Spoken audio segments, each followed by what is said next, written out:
Welcome to Classic Noir Lane. I'm your host. Every story hides a secret, and every shadow leaves a clue. Where are you watching from tonight? Drop it in the comments. Like the video, subscribe to the channel, and let's follow the trail. Chapter 1. Cash on the Rug. A man in a plain coat slid a fat roll of bills onto Wolfe's red leather chair. The way a tenant drops money on a landlord's desk when the roof is leaking and the landlord owns the sky. He didn't sit. He didn't even lean. He stood at the edge of the rug as if the pattern might bite him, gripping his hat by the brim so hard the felt bowed. He had the look of a man who had been told exactly what time something would happen, and who believed it. Wolfe's eyes went to the money and then to the man.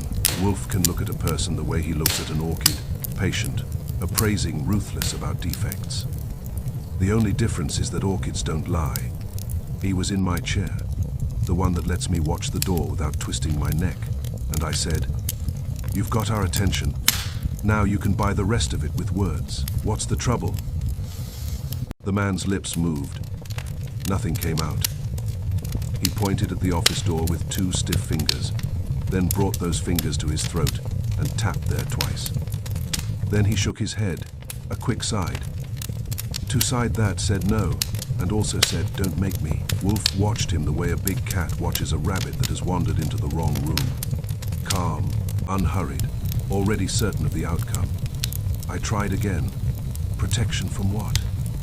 The man flinched, like the word protection had teeth. He reached past the money, grabbed Wolfe's pad from the corner of the desk, bold for a man who couldn't speak, and scribbled one word with a pencil that squeaked under pressure. Tunnel. He shoved the pad forward, as if the paper itself might explode. Wolfe's voice was soft and precise.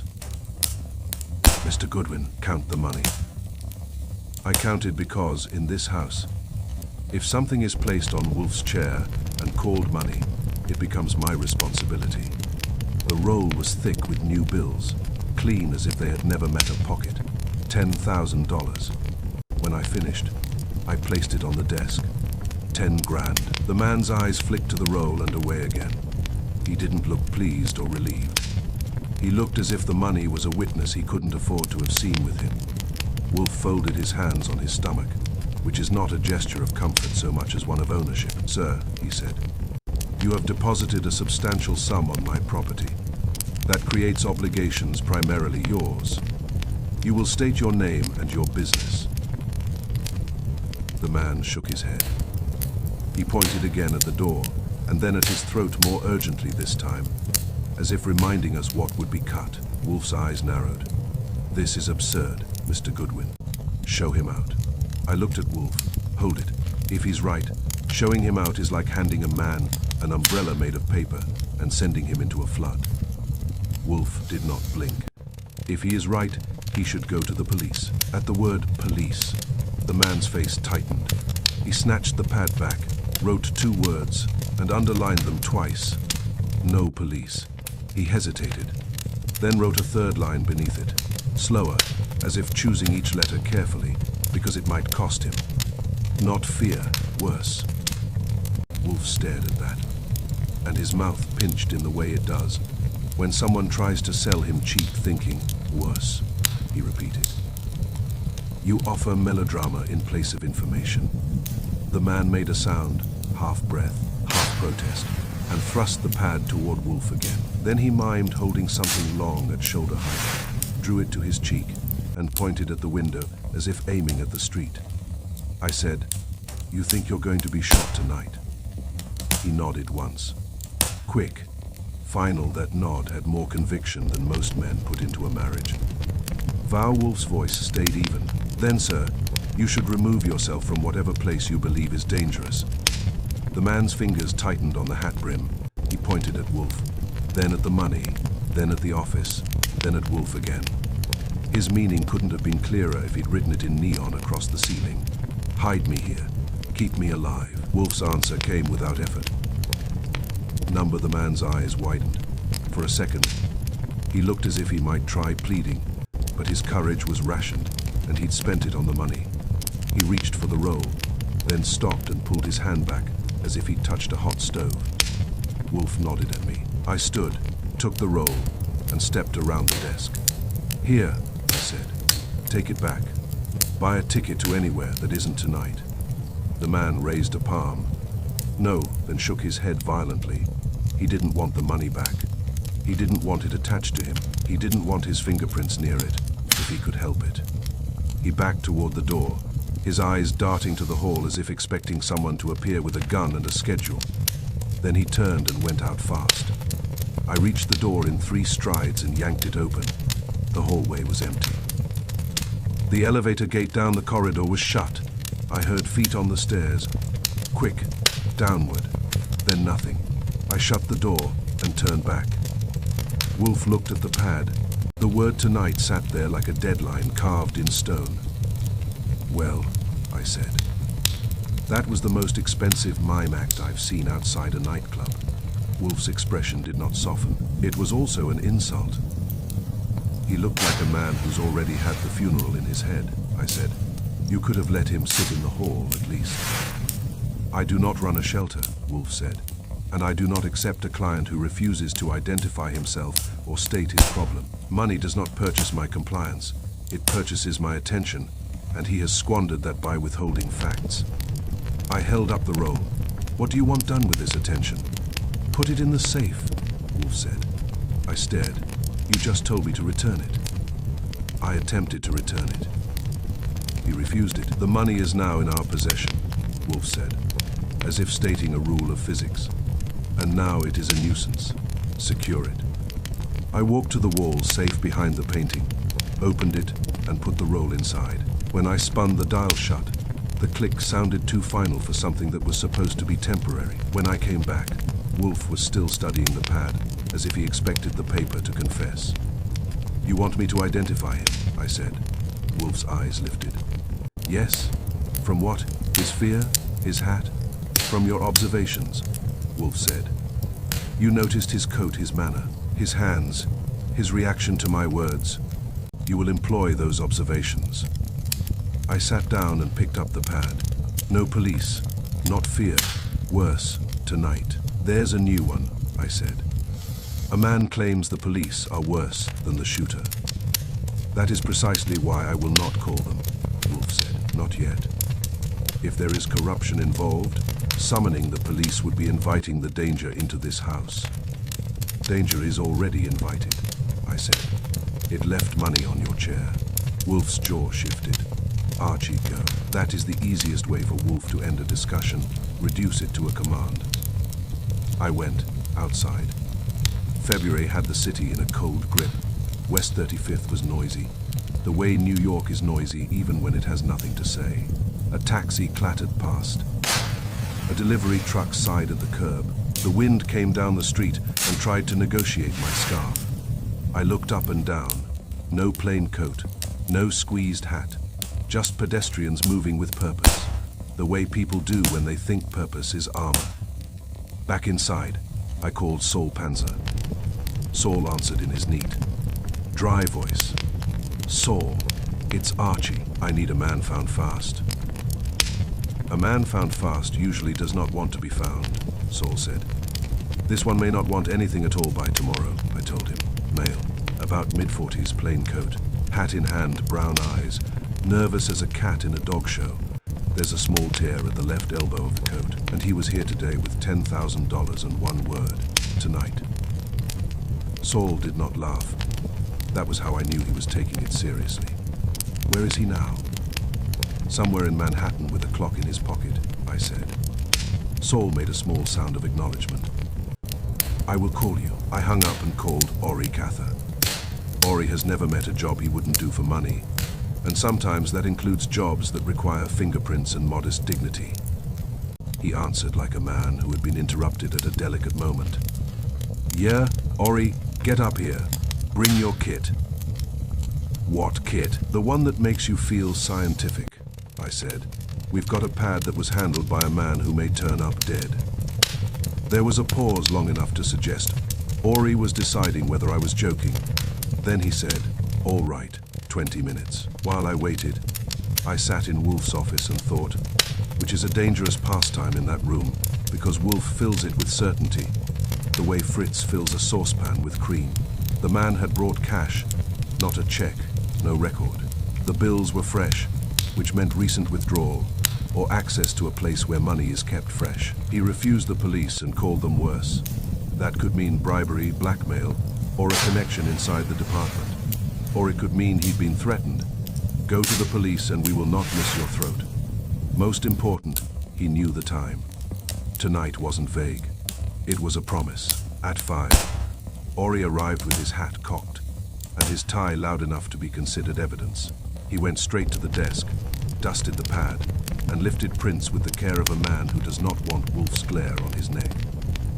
Wolfe entered then, having come down from the plant room early enough to show that he was annoyed by being interested. He looked at Ori's powder like a man watching a dog shake water on a rug. "Mr. Cather," Wolfe said, "do not scatter that substance on my desk." Ori froze. "I'm careful. You are present," Wolfe said. "That is your chief defect." Ori's eyes flicked to me, his expression promising to charge extra for every syllable of Wolfe's contempt. I steered Ori to the kitchen. Fritz was there, calm and competent, as if dinner were a natural law and murder a rumor. Ori finished his work, produced 2 clean lifts, and tucked them away. "Now," I said, "take them and get them compared." "With who?" Ori demanded. "With whoever has a file," I said. "Your friends, your contacts. The people you brag about when you're trying to impress a waitress," Ori muttered, but he left. At 7, dinner was served, as it always is. Fritz believes the stomach is a sacred trust. Wolfe ate with focus, but his eyes had that faint edge that says the problem has climbed onto his back and is riding there quietly. After dinner, Wolfe went upstairs to his orchids. I went back to the office, because if Trouble had made an appointment for tonight, it was polite enough to keep it. At 8:30 the phone rang. "Goodwin," I said. Saul's voice was flatter than usual. "I have a lead. Give it. Your man resembles someone I saw at the Broadway. Central Hotel yesterday morning," Saul said. "He argued with another man in the lobby. Quiet argument. The other man had the kind of face that makes you avoid elevators." "Names." The desk clerk remembered the disturbance, Saul said. He said the plain man registered as Charles Vale, paid cash. "Fake name," I said. "Almost certainly he checked out at noon today. No forwarding address. Cash again." I felt my neck tighten. "Where is he now?" Saul hesitated. "Archie, there's been a shooting." My stomach went cold. "Where?" "In the alley behind the Broadway. Central. Police arrived 10 minutes ago.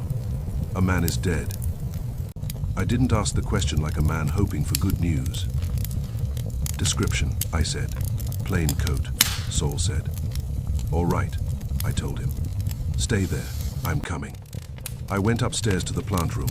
Wolfe was standing with his hands behind his back, looking at a bench of orchids with the expression of a monarch inspecting loyal subjects. If you didn't know him, you'd think he was a gentle man. If you did know him, you'd know he was gentle only to what deserved it. He turned. "Archie." "Saul found him," I said. "Broadway. Central Hotel, registered as Charles Vale. Checked out at noon, and there's been a shooting in the alley behind the hotel. Plain coat. Dead." Wolfe's face tightened in a way that meant his mind had already begun organizing the facts into columns. "Good," Wolfe said. I stared at him. "Good, it is good," Wolfe said evenly. "Because it confirms that the man's fear was justified and that an investigation will occur. That will produce information. It'll produce Kramer," I said. Wolfe's eyes narrowed. "Yes, that also. I'm going down there, of course," Wolfe said. "Observe, remember. Do not touch. Do not volunteer anything unnecessary." "Unnecessary is a word you and I define differently," I said. Wolfe ignored that. "And Archie, leave the money in the safe." I paused. "You think the money matters?" Wolfe's voice turned hard. "I think everything matters. That is why I solve murders, and the police catalog them." I went. "The Broadway," Central Hotel had the sort of lobby designed to make you behave as if you had more money than you do. Brass shone.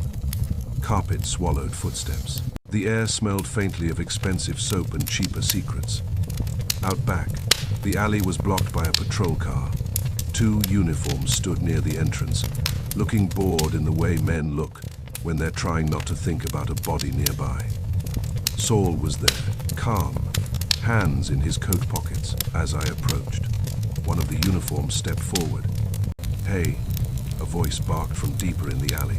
"Let him through." I turned and saw Inspector Kramer. Kramer's face looked as if the cold had been personally insulting him since breakfast. His eyes landed on me and his mouth twisted. "Goodwin," he said, like the word left a bad taste. "Inspector," I said, "if I'd known you'd be here, I'd have brought you a warm smile. But I left it at home." "What the devil are you doing here, walking toward trouble?" I said. "It's a habit." Kramer's jaw worked. "There's a dead man back there, shot through the throat. You know anything about it?" "I know he was in Wolfe's office this afternoon," I said. "He left $10,000 on Wolfe's chair and wrote one word on Wolfe's pad." Kramer's eyes narrowed. "What word?" "Tonight," I said. For a fraction of a second, even Kramer looked as if he'd rather be somewhere else. Then anger rushed in to fill the gap. "And you didn't call the police?" he snapped. He wrote, "No police," I said. He seemed convinced that was worse. Kramer let out a short, ugly laugh. "Worse? Sure. Come on. You're coming with me. You're going to tell me everything, and then you're going to take me to Wolfe." He motioned me deeper into the alley. The body lay on its side near a stack of crates. Plain coat, hat near one hand, brim crushed from squeezing. The wound at the throat was a dark, ragged mark, and the eyes were open, staring at nothing in particular. I crouched, careful not to touch anything. It was him. I stood slowly. Kramer watched me with the satisfaction of a man who has found a string to pull. "Well, he came to Wolfe because he believed tonight would kill him," I said, "and he was right." Kramer's eyes gleamed. "And now you're going to help me, Goodwin, whether Wolfe likes it or not." I looked at the dead man's crushed hat, and I felt the old familiar annoyance rise. Annoyance at the killer, at the city, at the way fear is always right too late. Tonight had kept its appointment, and now it was going to come home with me, wearing Inspector Kramer on its arm. Chapter 2. The Tale with Two Shadows, if you ever want to learn how honest you are. Try following a man who doesn't want to be followed. New York will tell on you in a minute. Every plate, glass window turns into a mirror. Every doorman becomes a judge. And every traffic light feels like it has been bribed. The day after the plane, Coate came to Wolfe's office. My mind was still full of his hat brim and that one ugly word on Wolfe's pad, "Tonight." Only now, it wasn't a prediction. It was an epitaph. Inspector Kramer was seated in our office as if he had purchased it, and he was chewing a cigar that had gone cold with anger. He had already said Wolfe's name 4 times as if repetition could make it a felony. Wolfe sat behind his desk in his own chair, perfectly composed, as if Kramer were a draft and not a person. Kramer jabbed his cigar toward me. "All right. Smart guy, you saw him alive. You saw him dead. You sat on information. Now you're going to tell me why." "I didn't sit on it," I said. "I wrote it down. Wolfe's chair is for money, not for information." Wolfe's eyes flicked to me. Approval, barely. But he did not speak. He was letting Kramer burn himself out, which is one of Wolfe's favorite indoor sports. Kramer growled. He had a false name at that hotel. "He gets shot in the throat in the alley behind it, and you say he was in this office this afternoon leaving $10,000 like a tip. What did he want?" Wolfe answered with mild disdain. "He wanted refuge and secrecy. He offered money and refused facts." "Facts?" Kramer spat. "Here's a fact. There was a ledger in the dead man's room at the Broadway, Central. It's missing. That got my attention, and I didn't have to pretend. How do you know it existed?" Kramer's eyes narrowed. "Because we found the paper it was wrapped in, brown paper twine like a package. The maid saw it on the dresser at noon. By the time we got there, it was gone. Wolfe's fingers tightened together. A ledger. Yeah, Kramer said. And I got another fact. The dead man's real name, after we sweated the hotel clerk and checked the signature and did the legwork, was Louis Roper. Wolfe's eyebrows rose a fraction. That was Wolfe showing surprise without wasting it. Kramer leaned forward. You ever hear of Louis Roper? I nodded slowly. Sure, mid-level operator. He's been around. Not a headline, but he's been in the footnotes. Kramer's face hardened. He was an informant once. A year ago, then he shut up. Now he turns up with 10 grand and a missing ledger and a bullet in his throat. That ledger matters. Goodwin, and I'm not in the mood for Wolfe's games. Wolfe's voice stayed calm. Inspector, you are never in the mood for anything except your own impatience. Mr. Goodwin will assist you when it serves our purposes. Our purposes? Kramer snapped. Wolfe looked at him. My purpose is to avoid disorder in my house and my city. Your purpose is to arrest someone, preferably someone who annoys you less than I do. They are not identical. Kramer's face reddened. To hell with this. He stood. Goodwin, you're coming with me. That's half the trip. Kramer glared, then glanced at Wolfe. You got something, Wolfe? Wolfe's eyes were half-lidded, perhaps, but I require time. You don't get time, Kramer said. You get a homicide. Wolfe's voice sharpened slightly. Inspector, you are too loud for my office. Mr. Goodwin will make inquiries. When I have something worth saying, I will say it. Until then, you will either leave or you will be silent. Kramer stared at him. Then he gave a short, nasty laugh. Fine, make inquiries, but I'm putting a man on you. Splendid, Wolfe said. Choose one who can spell his own name. Kramer's eyes cut to me. I'm serious. Pearlie Stebbins is going to keep an eye on you. Wolfe made a sound that might have been amusement if it wasn't so contemptuous. Mr. Stebbins, the perfect symbol of persistent mediocrity. Kramer didn't dignify that. He stormed out. The minute the front door closed, Wolfe turned to me. Archie. Yeah, Louis Roper, Wolfe said. You have heard of him, not from Sunday school, I said. And the missing ledger. Wolfe went on. If it existed, it was removed by someone who knew its value. A killer, or someone acting for a killer. I nodded. Or a cop. Wolfe's eyes narrowed. Possibly, the man wrote. No police. Not fear. Worse. That indicates he believed the police were compromised. So what do you want me to do? I asked. Wolfe's lips tightened. Find the ledger. That's all, I said. Just find a missing ledger that got somebody shot in the throat. In New York. Wolfe's gaze was steady. Yes. You have legs. Use them. That's Wolfe. He delivers impossible assignments, the way Fritz serves strudel. Neatly, confidently, as if the world has no right to complain. By noon, I had a lead. And it wasn't because I'm a magician. It was because in New York, people talk when you ask the right question, in the right tone, and hold your silence in the right places. Louis Roper had a cousin named Marjorie, who lived in Queens and believed in two things, lipstick and grudges. She didn't like Louis, but she liked the idea of someone paying for his death. She told me Louis had been nervous for a week, kept touching his collar, not fidgeting, checking, like there was something under it that could bite. He kept saying he had to make a delivery, she said. He said if he didn't, he was dead. I said he was dead anyway. The way he lived, he didn't laugh. Delivery to who? I asked. She shrugged. He wouldn't say. He said, a cop. But he said it like it made him sick. That was enough to make my afternoon lively. I left Queens and went back to Manhattan. I had a suspicion and no proof, which is a common condition in my line of work. I also had a shadow. Pearlie Stebbins was not subtle. The man couldn't be subtle if he wore soft shoes and tried. He had the kind of square, faithful face that looks as if it has been carved out of a police manual. If you wanted to hide in a crowd, you didn't take Pearlie. If you wanted to reassure an aunt that you had sent someone responsible, you sent Pearlie. I spotted him 2 blocks from the brownstone, reading a newspaper with the intensity of a man reading orders. When I stepped out, he folded it and began walking, not looking at me, which was his idea of being clever.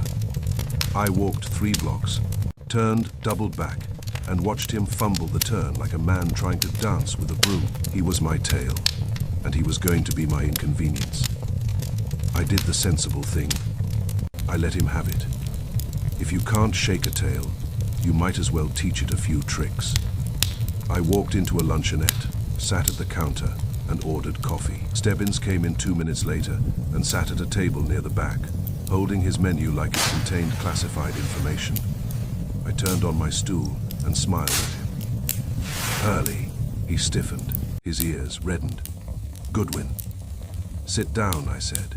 You're making the coffee nervous. He hesitated, then came over and slid onto the stool beside me as if it might explode. You don't have to follow me like a nervous husband, I said.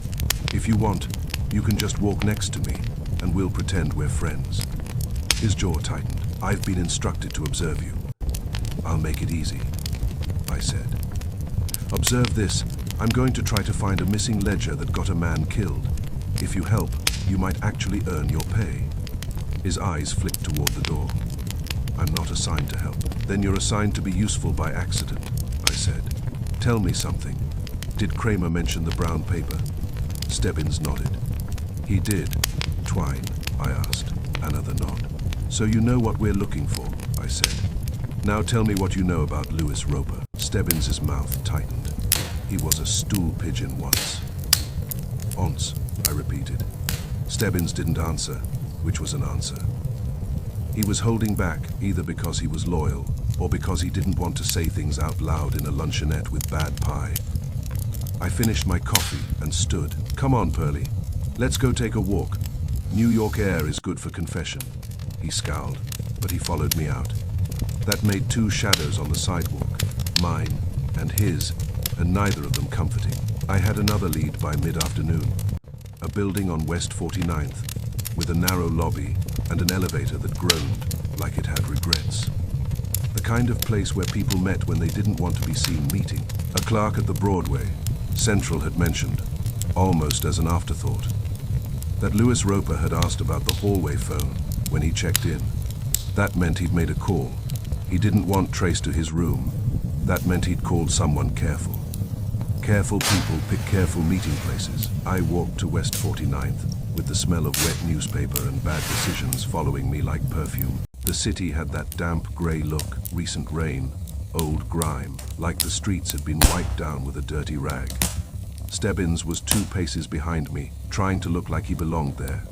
He didn't. He looked like a cop, trying not to look like a cop, which is the worst disguise in the world.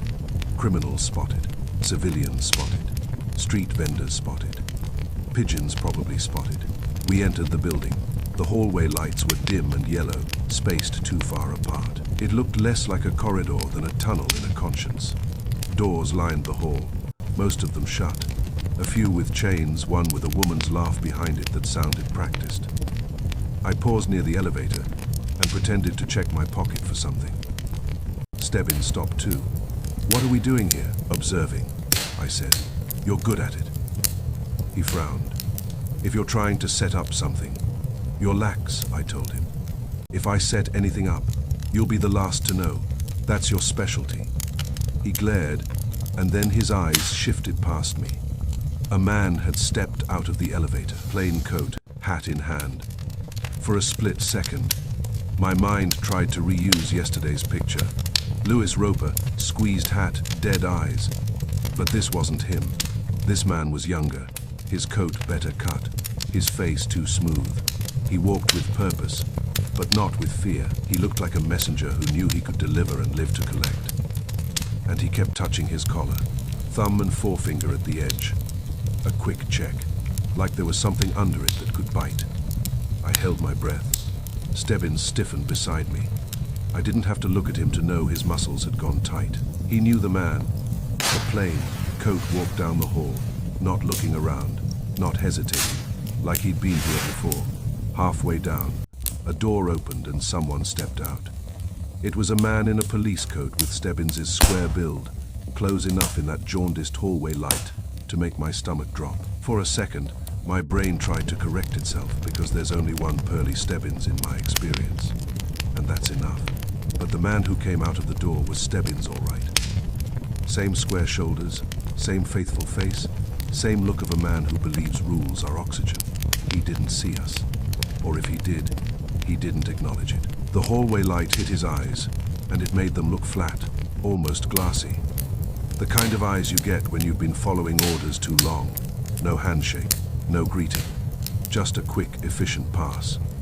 The plain coat produced a small package wrapped in brown paper, tied with twine. He handed it to Stebbins with 2 fingers as if it might stain. Stebbins took it, tucked it under his arm, and said something too low for me to hear. Then they split, past the plane. Coat turned back toward the elevator. Stebbins went the other way, toward a stairwell door that clicked shut behind him. Me Stebbins, the one breathing beside me, made a sound in his throat that wasn't quite a cough. I turned my head slowly and looked at him. His face had gone pale. "That's your build," I said softly. "In a police coat." He swallowed. That's impossible. Nothing's impossible," I said. "Not in New York. Not in a hallway, lit like a confession booth." He stared at the stairwell door where the other Stebbins had vanished. His mouth opened and closed once. "What did he take?" I asked. Stebbins didn't answer. I followed his gaze to the elevator. The plane coat was already inside. The doors began to close. I lunged forward and stuck my hand in, stopping them. The elevator jerked and reopened. The plane coat's eyes snapped to mine. They were not frightened. They were angry, and behind that anger, just for a blink, there was something else. Not fear, something worse. I smiled at him because sometimes a smile is the only weapon you can carry openly. "Going down?" I asked. He stared at me, then at Stebbins behind me, and his jaw tightened. "No," he said. It wasn't an answer, it was a warning. Then he shoved the door. Close button hard, and the elevator slid shut on my hand like a threat. I pulled my hand back just in time. The elevator dropped. I turned to Stebbins. "Pearly," I said, keeping my voice light, because if I didn't, it would turn sharp. "You want to tell me why I just saw your face take a package that looks exactly like a missing ledger wrapped in brown paper?" Stebbins's eyes were fixed on the stairwell door. He said, very quietly, "That wasn't me." "But that coat was. Then who was it?" I demanded. He didn't answer, but his silence answered something else. We weren't dealing with one shadow anymore. We had 2, and one of them was wearing a police badge. Chapter 3, Blood on the Doorstep. Morning brought a gift. Nobody ordered. Blood on Wolfe's brownstone step, fresh as a lie. It was the kind of smear that didn't belong to any honest accident. An honest accident is clumsy. It splashes. It drips. It apologizes by being obvious. This was a deliberate streak. Thin, pressed, and dragged, ending in a partial print where a palm or fingers had paused, as if the owner had been thinking hard about whether to ring the bell.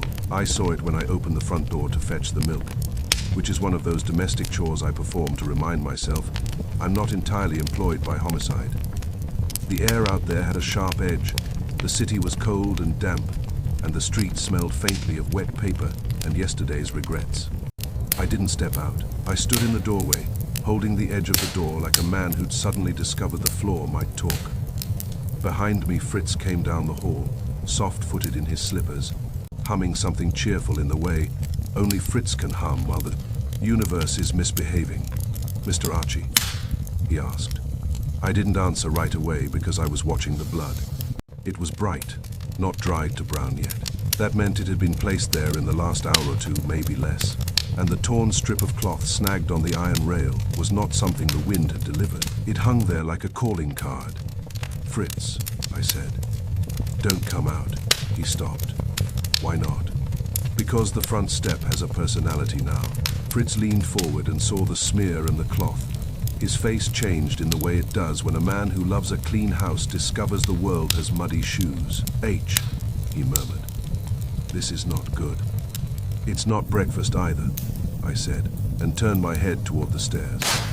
Wolfe, calling Wolfe before 8:30 is like poking a bear before it's finished dreaming, but blood on his doorstep is the kind of insult Wolfe takes personally, as if it had been applied with a brush to his dignity. He came down 10 minutes later, fully dressed, shoulders squared, face carved into its most imperial line. He looked past me, out the open door, and his eyes went to the smear and the cloth. He did not step out, he said. Close the door. I closed it halfway, leaving just enough gap to keep the blood in view, without letting the morning air and its opinions into the hall. Wolfe's voice was very calm. Mr. Goodwin. Yeah. You will telephone Mr. Cather. Ori, I said. Sure. And Mr. Panzer, Wolfe added. And the police. I blinked. The police. Wolfe's eyes flicked toward the door. There is blood on my step. My step. It has crossed the boundary of tolerable disorder. I will not have it ignored. Fritz, hovering a few feet back, cleared his throat gently. Mr. Wolfe, breakfast. No, Wolfe said without looking at him. Not until the stain is photographed. Fritz, you will not touch it. Fritz's mouth tightened in injured pride. I would not touch it, Mr. Wolfe, without permission. I grant no permission, Wolfe said. Not yet. Fritz muttered something under his breath that sounded like a prayer for mops, then went back toward the kitchen with the expression of a man forced to watch a stain attend mass. I called Ori first. Ori answered, with his usual tone of a man who believes the world owes him money for being awake. Ori, I said. Get over here. Bring your camera, not your powder. My camera? He complained. I'm not a wedding photographer. You are today, I told him. We've got blood on the front step, and Wolfe is refusing breakfast until it gets its portrait taken. There was a pause, and I could hear Ori recalculating his morning. All right, but if your fat boss thinks I'm getting out of bed for standard rates, he's not thinking about you at all, I said, which is sometimes the truth, and always a good way to motivate Ori. Come on. Then I called Saul. Saul's voice was crisp. Archie. Saul, we've got blood on the brownstone step. Fresh, torn strip of cloth caught on the iron rail. Saul didn't ask why. With Saul, you don't need to explain why. You just need to say what. I'll be there, he said. Then I called Kramer, because Wolfe had said the police. And when Wolfe says the police, it means he has decided to endure the inconvenience in order to control it. That's Wolfe's idea of compromise. He doesn't like the taste, but he swallows it if it keeps him alive. Kramer's office answered, and after a short delay, Kramer came on. What? He barked. Inspector, I said. There's blood on Wolfe's doorstep, fresh. Also a strip of torn cloth snagged on the rail. There was a brief silence, and then Kramer's voice sharpened. Don't touch anything. Wolfe won't even let Fritz look at it funny, I said. I'm on my way, Kramer snapped, and hung up so hard I could practically hear the phone wince. Wolfe stood with his hands behind his back, chin lifted as if he were inspecting the hallway for treason. You're taking this personally, I said. Of course, Wolfe replied. It is personal. It is my home. Whoever has chosen my doorstep as a canvas has displayed contempt. I do not tolerate contempt. That's generous, I said. Some people charge extra for it. Wolfe ignored that. He always ignores it when I'm right in an annoying way. I opened the door again slightly to look at the cloth. It was a narrow strip, about 2 inches wide and 8 inches long. Torn, not cut. The weave looked sturdy, not linen, not cheap cotton. Something practical, something meant to survive friction, I said. It could be from a sleeve. Wolfe's eyes narrowed. Perhaps. Do you recall the tear you mentioned on the man's left elbow yesterday? I nodded slowly. Yeah. Our silent client had a small tear at the left elbow. Wolfe's gaze stayed on the cloth as if he could interrogate it into speech. Then perhaps he returned. Or someone wants us to think he did, I said. Wolfe did not deny it. That is why we will observe, collect, and reason.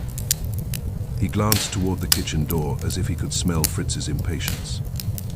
And Archie, he added, you will prevent Fritz from mopping.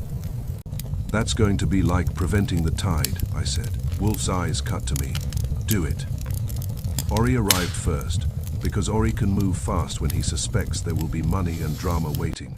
He came in with a camera case and a look of offended dignity. I should be in bed, he announced.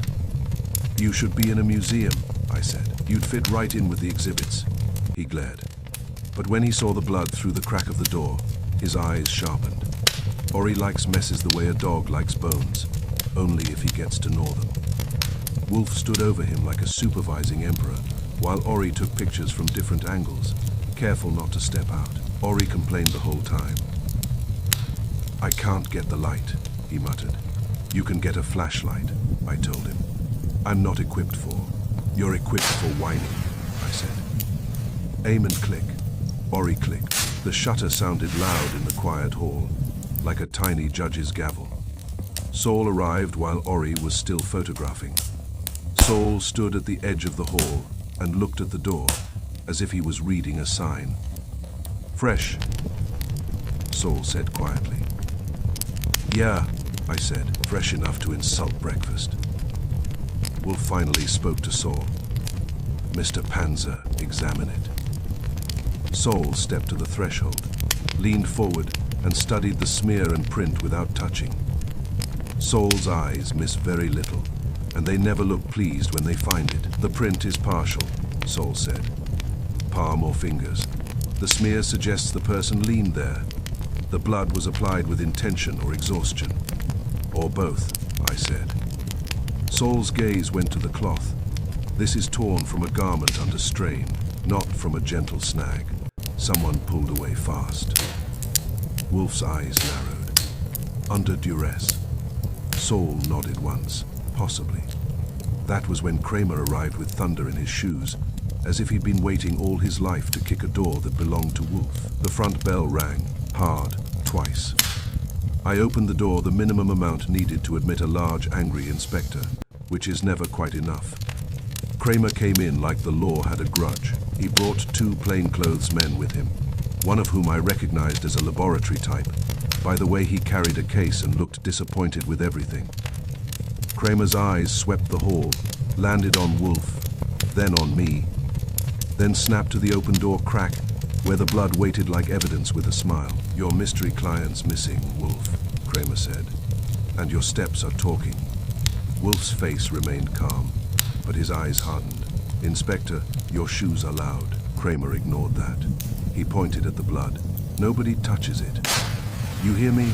Nobody. Wolfe's lip curled. That instruction is redundant. I have already prohibited it. Kramer's nostrils flared. He motioned to his lab man. Get photos, prints, samples.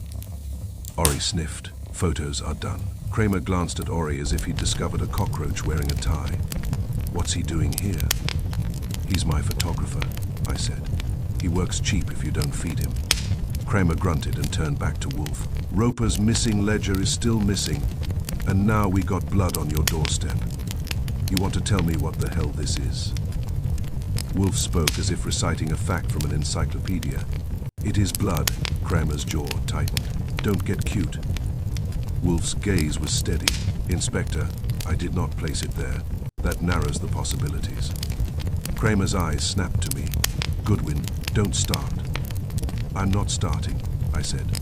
I'm finishing. You said the mystery client's missing. You mean the messenger? The one from yesterday's hallway? Kramer's face flickered. What hallway? That was interesting. Wolfe's eyes sharpened. Archie. I kept my face neutral. The hallway where I saw a brown paper package passed. No handshake, like it was a bomb, and I saw someone who looked exactly like Stebbins take it. Kramer's head snapped toward his men. Stebbins is with me. I nodded. That's what makes it interesting. We had two shadows. Kramer's face darkened. He didn't like interesting. He liked obedient. You should have told me that yesterday. I tried, I said. You were busy threatening to arrest my personality. Kramer's lab man began working at the threshold, taking his own photos, then using powder and tape carefully. He collected a tiny swab of blood from the edge of the smear. Wolfe watched the process with visible distaste, like a man watching someone dissect a violin. Fritz appeared at the kitchen door, hands clasped, face strained with restraint. "Mr. Wolfe," he said softly. "Breakfast." Wolfe did not look at him. "Not yet." Fritz sighed, a sound full of tragic devotion. "The eggs will not improve by waiting. The stain will not improve by being ignored." Wolfe replied. Fritz muttered again about mops in a tone that sounded like liturgy and vanished back into the kitchen. Kramer turned on Wolfe. "Roper came to you, left money, wrote tonight, refused police, and then he's dead. Now there's blood on your step. That tells me someone is playing games with you, Wolfe." Wolfe's eyes narrowed. "No one plays games with me, Inspector. Some attempted. They failed," Kramer snorted. "We'll see. We're looking for a man who checked in as Charles Vale, real name Lewis Roper, and we're also looking for a courier, guy who keeps touching his collar, who disappeared after a package exchange. And now we got blood at your house. Any of that ring bells?" "It rings one," Wolfe said, "that someone wants our attention." Kramer leaned forward. "Or wants to scare you." Wolfe's voice dropped. "Inspector, I do not scare." Kramer stared at him, then looked away as if forced to acknowledge the annoying truth. Saul stepped closer to me and murmured. Kramer didn't know about the hallway. "No," I murmured back. "He didn't, or he pretended not to." "Which is worse?" Saul asked. I thought of Roper's words on the pad. "Not fear. Worse." "Depends who's pretending," I said. The lab man straightened. "Inspector, we've got a partial print and a blood sample. The cloth, do you want it bagged?" Kramer nodded. "Bag it." The strip was removed from the iron rail with tweezers like it was sacred. It went into a paper envelope. Wolfe watched it, leave his property with the expression of a man watching someone carry away a clue he paid for. "Inspector," Wolfe said, "that strip of cloth may be related to the man who came here yesterday." Kramer's eyes narrowed. "How?" "Because Mr. Goodwin observed a tear in the man's sleeve," Wolfe said. "If the cloth matches the weave of his coat, it suggests he returned to my doorstep after leaving my office and after leaving that money." Kramer's mouth tightened. "Or it suggests somebody brought his coat here to make you nervous." "Precisely," Wolfe said, "which is why I insist on reason." Kramer's patience snapped.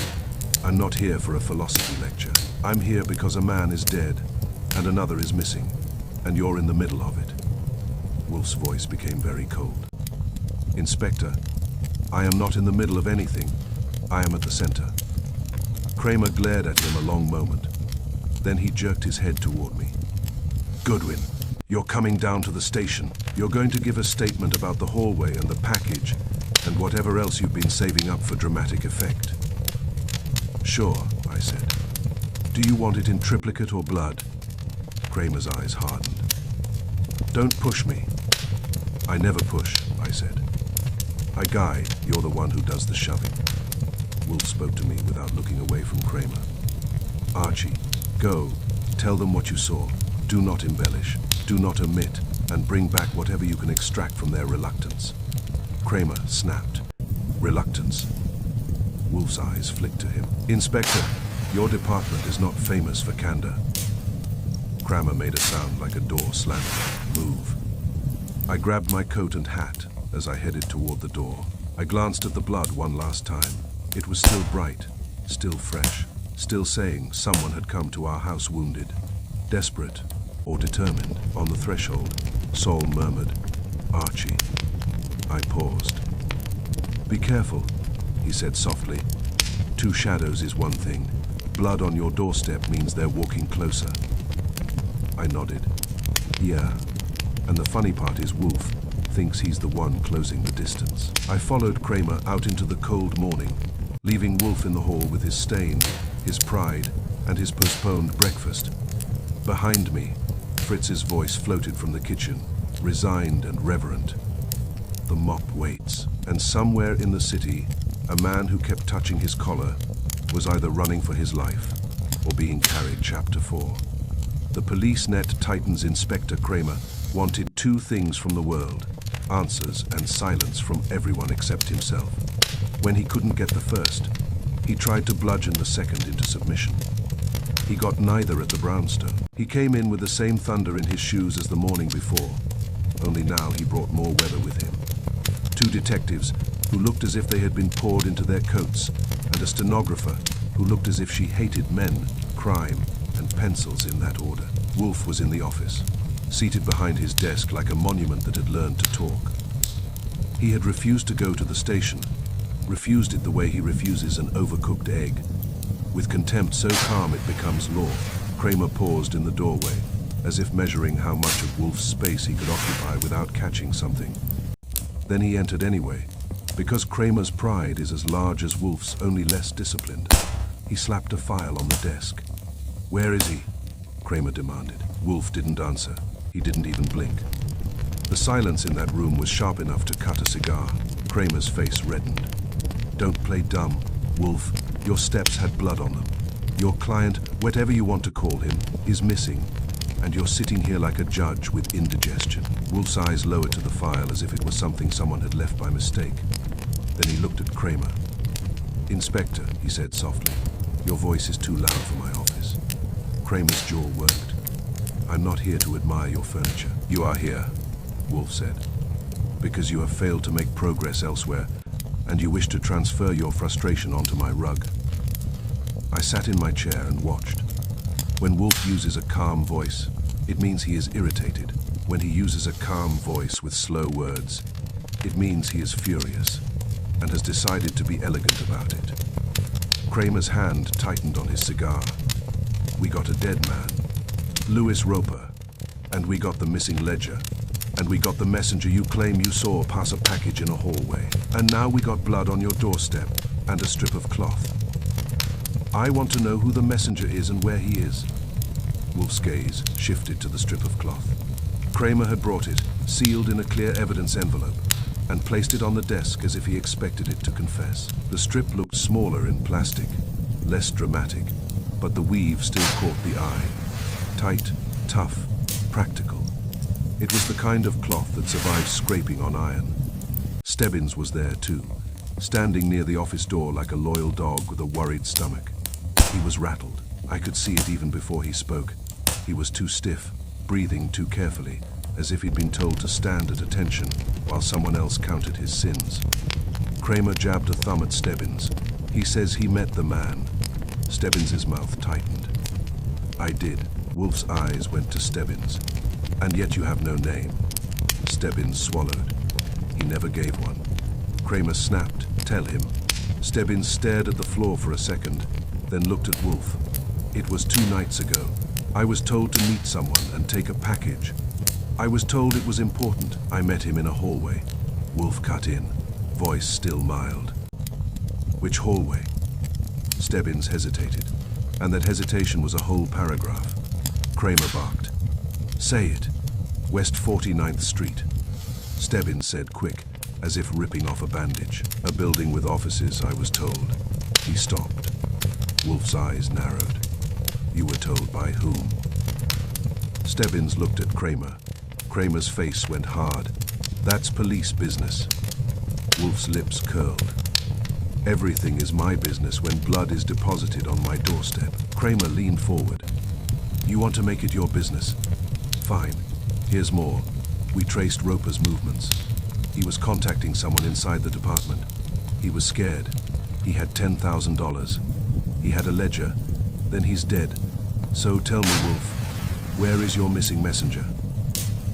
Wolfe did not answer immediately. He studied Stebbins, and the silence stretched again. It wasn't empty silence. It was Wolfe's kind, full of calculation. That was when I saw it. Stebbins's eyes kept flicking to the envelope with the cloth strip inside. Not once, not twice, but repeatedly, as if the weave were a familiar face and he couldn't stop looking at it. I leaned forward slightly. "Pearly." Stebbins's head snapped toward me. "What?" "Number, then stop. Staring at it like it's your mother-in-law," I said. Kramer swung toward me. "Goodwin." Wolfe lifted a hand, and Kramer actually paused. That's how you know. Wolfe's authority is real. It even slows Kramer down for half a second. Wolfe said, Mr. Goodwin is correct to notice it. Stebbins' eyes flicked to Wolfe, then back to the cloth. He tried to control it and failed. Wolfe's voice stayed calm. Mr. Stebbins, that strip was torn from a garment. You have handled garments in your life. You wear them. You arrest men wearing them. You have likely torn one yourself at least once. Tell me what that weave suggests to you. Stebbins' jaw tightened. I told you, I don't know. Wolfe's gaze was steady. That is not an answer. It is a refusal, Kramer snapped. He doesn't have to answer your questions. Wolfe looked at Kramer. Then you should not demand answers from me. The room held still for a beat. Even the clock sounded as if it was clearing its throat. I watched Stebbins. His eyes were on the cloth again, and there was something in his expression that I didn't like. Not fear, something worse. Recognition mixed with dread. The kind of dread you get when you realize you've been useful to the wrong person. Wolfe spoke, not to Kramer, but to the air, as if announcing a conclusion to the room itself. Summonine wanted this doorstep to become a witness. Wolfe said. We will cross-examine it, Kramer snorted. You can cross-examine your orchids. The doorstep is evidence. Wolfe's eyes narrowed. Precisely, evidence is a witness that does not lie. It only requires intelligence to interpret it. Kramer's face tightened. Fine, interpret it quickly. Wolfe turned to me. Archie, bring me what I require. What's that? I asked. Facts, Wolfe said. From the doorstep, from the street, from the night. Kramer threw his hands up. Jesus. Wolfe did not react. He never reacts to profanity. He regards it the way. He regards stale bread, common, avoidable, and unpleasant. Wolfe continued, methodical. Inspector, you will provide me with the time your men estimate the blood was placed on my step. Kramer hesitated, then he snapped at one of his detectives, who checked a paper. Between 2 and 4 in the morning, the detective said, based on coagulation and temperature. Wolfe nodded once, storing it. And the blood, human, confirmed. Kramer grunted. Confirmed. Wolfe's eyes went to the envelope again. And that cloth, have you determined from what it was torn? We're checking, Kramer said. Lab's working on it. Wolfe's mouth tightened. Lab work is slow. Reason is immediate. He looked at Stebbins. Mr. Stebbins, you met a man in a hallway and received a package. You say you never received a name. Describe him. Stebbins hesitated, then spoke in a flat tone like reciting. Medium height, dark hair, plain coat. Kept touching his collar like he had a habit. My spine tightened. That matched my man. Wolfe's eyes sharpened. Did he have an injury? Stebbins blinked. I don't know. Wolfe's voice stayed calm. Think. Stebbins swallowed. He moved stiff, like he didn't want to turn his head much. Wolfe nodded slowly, as if something under the collar restrained him. Stebbins' eyes flicked to the cloth again, and I felt it. The weave wasn't just familiar. It was personal. Wolfe's gaze shifted to me. Archie, we will begin with the doorstep. Kramer barked. You're not going anywhere without. Wolfe cut him off, still polite. Inspector, if you wish an answer to your question, you will allow my assistant to work. If you wish only to shout, you may do it on the sidewalk. Kramer glared, then made a short chopping gesture. Fine, go, but Stebbins stays with you. Lovely, I said. A chaperone. I've always wanted one. The city was cold, and the sky had that pale winter look like it was trying to pretend it wasn't involved. I took Stebbins out to the front stoop. The blood had been sampled and partially cleaned by the police tech, but a faint shadow of it remained, like a memory the stone refused to forget. Wolfe had insisted on that. No full scrub until he'd looked.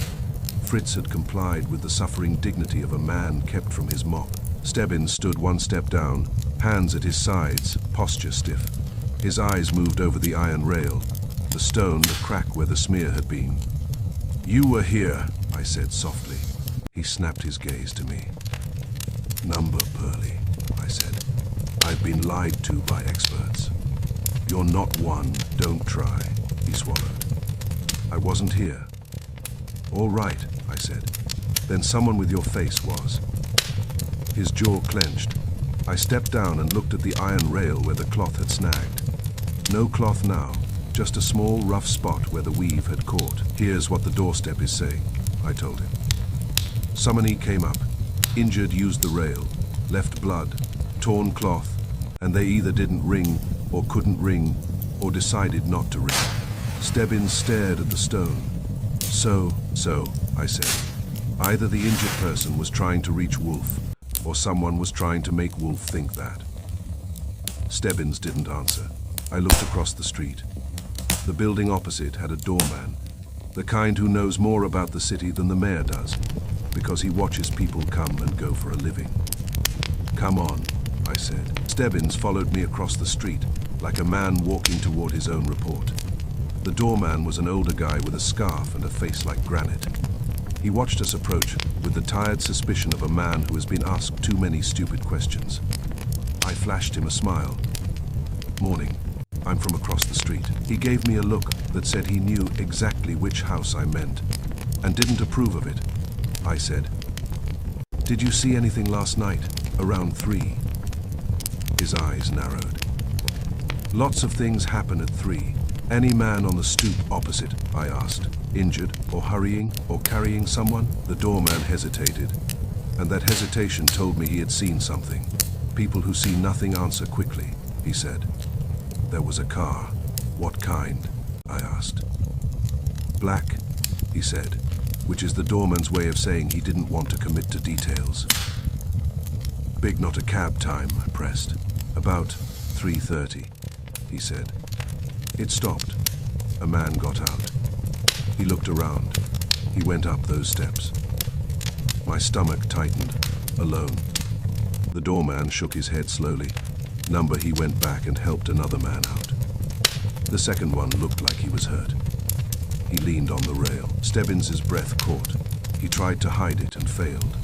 The doorman continued. They went up. They stood there a minute. I thought they was going to ring. They didn't.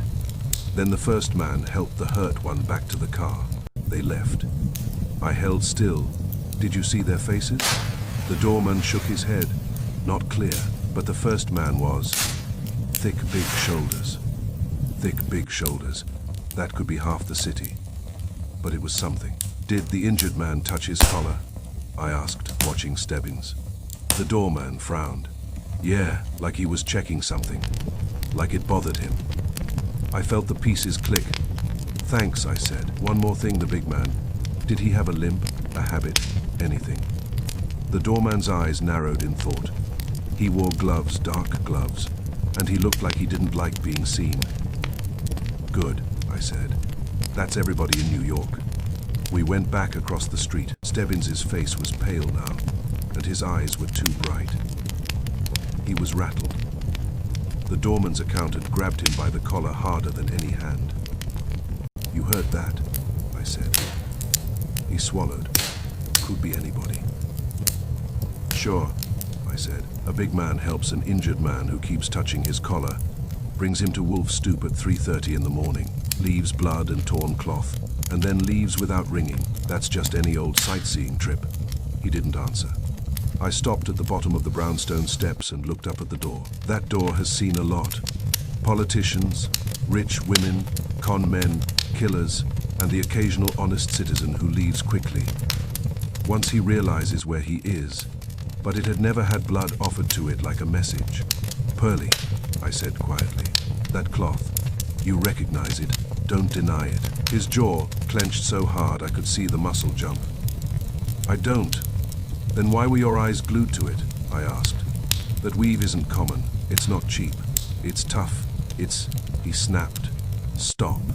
I blinked. That was the first time I'd heard real panic in his voice. Why? I asked gently. He stared at the steps like he wanted them to open and swallow him. Because... He stopped. Because what? I pressed. He swallowed. Because it looks like my coat. There it was. I kept my voice even. Your coat, as in police, issued. Stebbins nodded barely. Now I understood the flicking eyes. The cloth wasn't just familiar. It was a signature. I exhaled slowly. All right, I said. Now we're getting somewhere. If that strip matches police cloth, either a cop was at Wolfe's stoop, or someone wants us to believe a cop was. Stebbins whispered. I didn't go there. I'm starting to believe you, I said, which is new for me. He looked at me desperate. Goodwin, I swear. Save it, I said. Swearing is for courtrooms. We need facts. We went inside. Wolfe was waiting in the office, seated like a judge who has already read the verdict. Fritz hovered near the doorway with a tray, the scent of coffee drifting in like temptation. Mr. Wolfe, Fritz murmured. Breakfast. Wolfe didn't look at him. After. Fritz's shoulders sagged in dignified suffering, and he retreated with the tray like a man carrying a funeral wreath. Kramer was still there, planted in Wolfe's chair's line of sight like a threat. Well, Kramer barked. Wolfe looked at me. Archie. I reported what the doorman had seen. Black car, big man, injured man, 3:30, no ring, collar, touching. I added Stebbins's admission about the cloth. Kramer's face darkened. Police cloth, Stebbins said quickly. It could look like it. Lots of coats look alike. Wolfe's voice was calm. Not to an observant man, Mr. Stebbins. Stebbins's eyes flicked to the door. Then back. He looked like a man who wanted to run but had nowhere to go. Wolfe continued.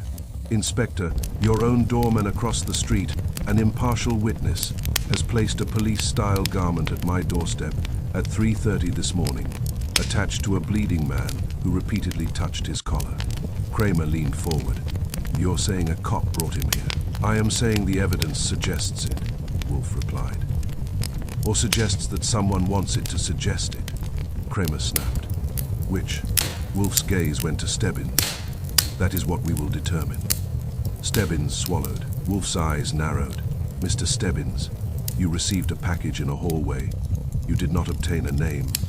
That was an error, but you may correct it now. Who instructed you to meet that man? Stebbins's face went rigid. I can't, Kramer barked. You will. Stebbins's eyes flashed to Kramer with something like betrayal. You told me it was official. Kramer's face went still. The room cooled. Even I felt it. Wolfe's voice stayed mild, but it had a steel edge now. Ah, official, that is a flexible word, Kramer growled. Stebbins, shut up. Stebbins' hands clenched. I'm not trying to. Wolfe cut in, quiet and precise. Inspector, your man is distressed because he suspects he has been manipulated. That manipulation has now arrived at my doorstep in the form of blood and cloth. I do not tolerate being used as a stage for internal police mischief. Kramer's eyes burned. Mischief? A man's dead. And another is missing, Wolfe said. And you are, how shall I put it, less than candid. Kramer slammed his cigar down into the ashtray. All right, you want candid. Fine. There's something rotten inside the department. Someone has been leaking. Someone has been collecting money. Roper's ledger may have names. And if those names include a cop, then this, he jabbed at the evidence envelope, is trouble. Wolfe's eyes gleamed slightly. At last a fact. Kramer leaned in. So where is he? Where's the messenger? Where's the package? Where's the ledger? Wolfe didn't answer immediately. He looked at the strip of cloth, at Stebbins, at Kramer, and then at me. Then he said, Inspector, you asked, where is he? And demanded an answer as if volume produces truth. It does not. But I will answer you with reason. Kramer held still, suspicious. Wolfe's voice was quiet. The man who came to my office first, Louis Roper, believed he would die that night. He did. The man who passed the package in the hallway, the courier, keeps touching his collar as if something restrains or threatens him. He was brought bleeding to my stoop at 3:30 and removed without ringing. Therefore, he is not dead. Yet he is being controlled, Kramer snapped. By who? Wolfe's eyes narrowed. By someone who has access to a black car, who wears gloves, who knows my address, who knows enough to stage evidence, and who wishes to implicate the police. Kramer's jaw tightened. That's a lot of people. Wolfe nodded. Yes, which is why we will narrow it. He leaned back slightly, and his voice became colder. Inspector, you will now do something difficult for you. You will listen. Kramer's eyes flared. Wolfe went on. The doorstep is a witness. It says the courier was brought here, bleeding and removed. It says the escort wished to be seen by the doorman across the street, but not seen clearly. It says the cloth was left intentionally, a provocation therefore. The escort wanted us. And you to suspect a policeman. Stebbins whispered. Why? Wolfe looked at him. Because if we suspect the police, we quarrel. While we quarrel, the ledger moves. Kramer's face hardened. So what do we do? Wolfe's eyes held his. We stop quarreling, and we compel the ledger to come to us. Kramer let out a harsh laugh. How? Wolfe's mouth tightened in a thin smile by announcing, through the appropriate channels, that the blood on my doorstep has been identified, and that I know the name of the man who was brought here at 3:30. Stebbins went pale. But you don't. Wolfe's gaze was steady. Number not yet. Kramer stared. You're going to bluff. Wolfe's voice was calm. I am going to bait. There is a difference. Kramer shook his head. This is insane. Wolfe's eyes narrowed. Inspector Insanity is doing the same crude thing repeatedly and expecting a different result. You have been doing it for years. Kramer's face reddened, but he didn't explode. That alone told me he was worried enough to tolerate Wolfe. Wolfe turned to me. Archie, you will telephone Mr. Panzer and instruct him to locate the owner or frequent user of a large black car matching the doorman's description in the vicinity of this block at 3:30 this morning. I blinked. That's difficult, Wolfe agreed. Do it. Then he looked at Stebbins. Mr. Stebbins, you will retrieve your coat. Stebbins stared. My coat? Yes, Wolfe said. We will compare its weave to that strip. If it matches, we know the cloth is police issue. If it does not, we know someone has obtained a similar garment. Kramer snapped. He doesn't have his coat. It's in his locker at the precinct. Wolfe's eyes moved to Kramer. Then go and get it. Kramer glared, then made a sharp gesture at one of his detectives. You go, bring it now. The detective left. Wolfe settled back, satisfied, as if he had just rearranged the furniture of the universe. Fritz appeared again at the kitchen door, hovering with tragic patience. Wolfe finally looked at him. Fritz, coffee. Fritz brightened like a man granted parole. Yes, sir. When Fritz disappeared, Kramer leaned toward Wolfe, voice low. If you're wrong, if this blows up. Wolfe looked at him calmly. Inspector, it has already blown up. It is bleeding on my doorstep. Kramer's eyes narrowed. And if it turns out one of my men is involved, Wolfe's voice was even, then you will have the unpleasant experience of doing your job. Kramer made a sound like a man swallowing anger, because he didn't have time to chew it. I watched Stebbins. He was staring at the desk now, not at the cloth. He looked like a man who had just realized the net wasn't tightening around Wolfe. It was tightening around him. And somewhere out in the city, a courier with a troubled collar was being hauled from place to place like a package. While the ledger wrapped in brown paper kept moving, kept hiding, kept buying. Time. Wolfe lifted his cup. When Fritz returned, sipped once, and said quietly, as if addressing the room and the world beyond it. Now, gentlemen, we will begin. Chapter 5. The strip of cloth and the quiet collar, if you live with Nero Wolfe long enough. You learn there are two things he treats with equal reverence, the truth and the upholstery. A blood stain on the front step had already offended his sense of order. A strip of torn cloth in a police evidence envelope offended it again. This time on principle, Kramer's detective returned with Stebbins's coat in a garment bag that looked as if it had been borrowed from a funeral home. Kramer slapped it onto Wolfe's desk like a challenge. he said. Compare it, and don't start with your speeches. Wolfe didn't rise. He didn't touch the coat. Wolfe avoids handling common fabrics, the way a man avoids handling common opinions. He looked at Fritz, who had hovered in the doorway with the solemnity of a priest waiting for the signal to begin a ceremony. Fritz, Wolfe said, you will bag the strip of cloth and the coat as evidence. Fritz blinked. Mr. Wolfe. Yes, Wolfe said, his tone making it clear this was not a request, and you will do so with care. Fritz's mouth tightened in dignified offense. Fritz likes cleanliness, not evidence, but he came forward, fetched clean paper bags from the pantry, and handled the coat and the strip like they were both important and insulting. That is exactly what they are, Wolfe said, when Fritz paused, and I could tell he had understood the point without being told. Fritz sniffed faintly. He can sniff like a bloodhound when something threatens his kitchen or his household, and held the strip near the opening of the bag without touching it. It smells, Fritz murmured. Kramer snorted. It's cloth. Cloth smells. It smells of machine oil, Fritz said, frowning, and cheap cologne. I leaned forward. Machine oil. Fritz nodded, once still frowning. Not much, but it is there.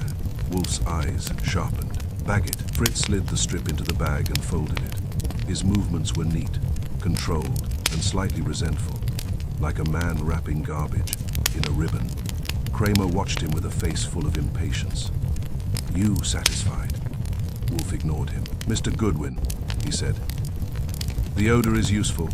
Machine oil suggests proximity to machinery, automobiles, elevators, office equipment, manufacturing. Cheap cologne suggests a man who wishes to appear respectable but cannot afford it, or a man who wishes to disguise other odors. Like oil, I said. Precisely, Wolfe replied. Stebbins stood near the door with a look of strained loyalty. His eyes were still too quick, still restless. He was watching that paper bag like it might contain his career. I said, Pearlie, you wear cologne. He stiffened. Number good, I said. Then you can't blame the smell on your pride. Kramer glared at me. Leave him alone. Wolfe's gaze remained on the bag. Mr. Stebbins will not be left alone until this matter is clarified. Kramer's nostrils flared. Wolfe cut him off. Inspector, you have brought your net to my house. Do not complain that I am examining its knots. That shut Kramer up, which was a small miracle. Wolfe motioned slightly toward me. Archie, bring the bag. Fritz handed it to me as if handing me something contaminated. I set it on the desk, and Wolfe regarded it with the calm attention he usually reserves for a rare boon. Open it, Wolfe said. I did, and lifted the strip with tweezers Ori had left behind after his photographic session. It looked ordinary enough. Tough weave, slightly frayed at the end where it had torn, a faint dark smear that might have been blood, and the stubborn smell Fritz had noted, oily, with a sharp sweet overlay like a bargain bottle emptied in haste. Wolfe studied it for a long moment. Turn it, he said. I rotated it. Again, Wolfe said. I did. There was a pause. One of those pauses that makes you feel the room is holding its breath. Wolfe's eyes had fixed on a point near one frayed edge, and he was staring the way he stares when he's making a map in his head. Stop, he said. I held the strip still, Wolfe said. Mr. Goodwin, you have good eyes when you use them. Look at the inside seam. I leaned closer. There, near the edge where the threads had pulled, was something that didn't belong to cloth. A tiny glint, just a thread, width of metal. At first, I thought it was a pin fragment or a staple caught in the weave. But the more I looked, the more it looked intentional, nestled inside, as if it had been sewn there. I said, there's something in it. Wolfe's voice was calm. Extract it.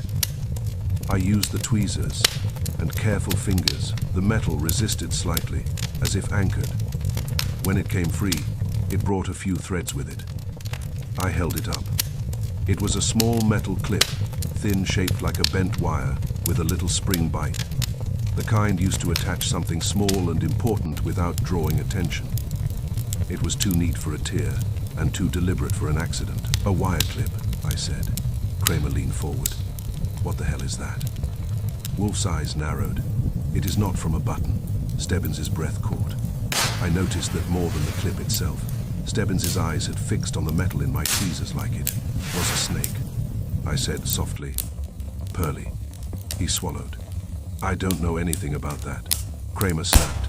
He said he doesn't know. Wolfe raised a hand. "Silence, Inspector."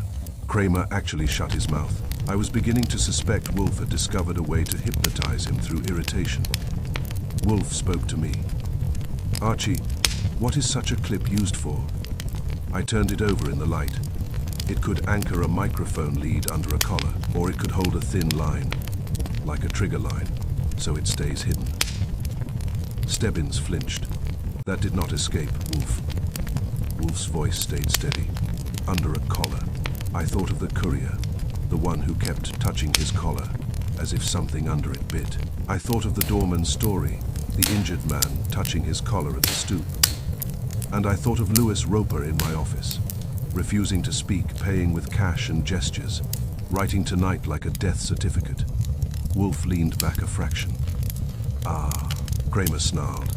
"Ah, what?" Wolfe's eyes went to Kramer. "Inspector, your impatience is tedious. We have discovered a device, concealed within the strip, suitable for attaching a microphone or a tension line beneath a collar." Kramer's face tightened. "You're saying he was wired?" "I am saying," Wolfe replied, "that it is likely." Stebbins' voice came out strained. "That's crazy." Wolfe looked at him, and the look was not kind. "Mr. Stebbins, you said the courier kept touching his collar. Why did you not mention that yesterday?" Stebbins' mouth opened-closed. Wolfe pressed. "Because you thought it irrelevant, or because it frightened you?" Stebbins' eyes flicked to Kramer, then away. "Because I didn't think," Wolfe's voice turned colder. "You did not think. That, Mr. Stebbins, is the problem." Kramer leaned forward. Jaw clenched. "If there's a microphone involved, that means somebody was listening." "Who?" Wolfe didn't answer immediately. He looked at the clip again, then at the cloth, then up at the ceiling as if the answer might be hanging from a chandelier. Then he spoke, softly, and every word landed clean. Even Fritz, hovering at the doorway, stopped breathing for a second. I said, "You mean Roper, our first guy, might have been wired too?" Wolfe nodded once. He refused speech. He used gesture. He wrote only what was necessary. He would not name names. He would not explain his danger. If he believed a microphone was upon him, or upon the person he feared, silence was his only coin. Kramer's face darkened, and he still got killed. "Yes," Wolfe said, which suggests his silence was either insufficient or misunderstood. I turned the clip in the light again, and an ugly thought crept in. "A trigger line," I said. "You mentioned it. If it's not a microphone, it could be a thin wire attached to something else. Something on the body." Wolfe's eyes sharpened. Such as a small explosive," I said, and felt my stomach tighten as I said it.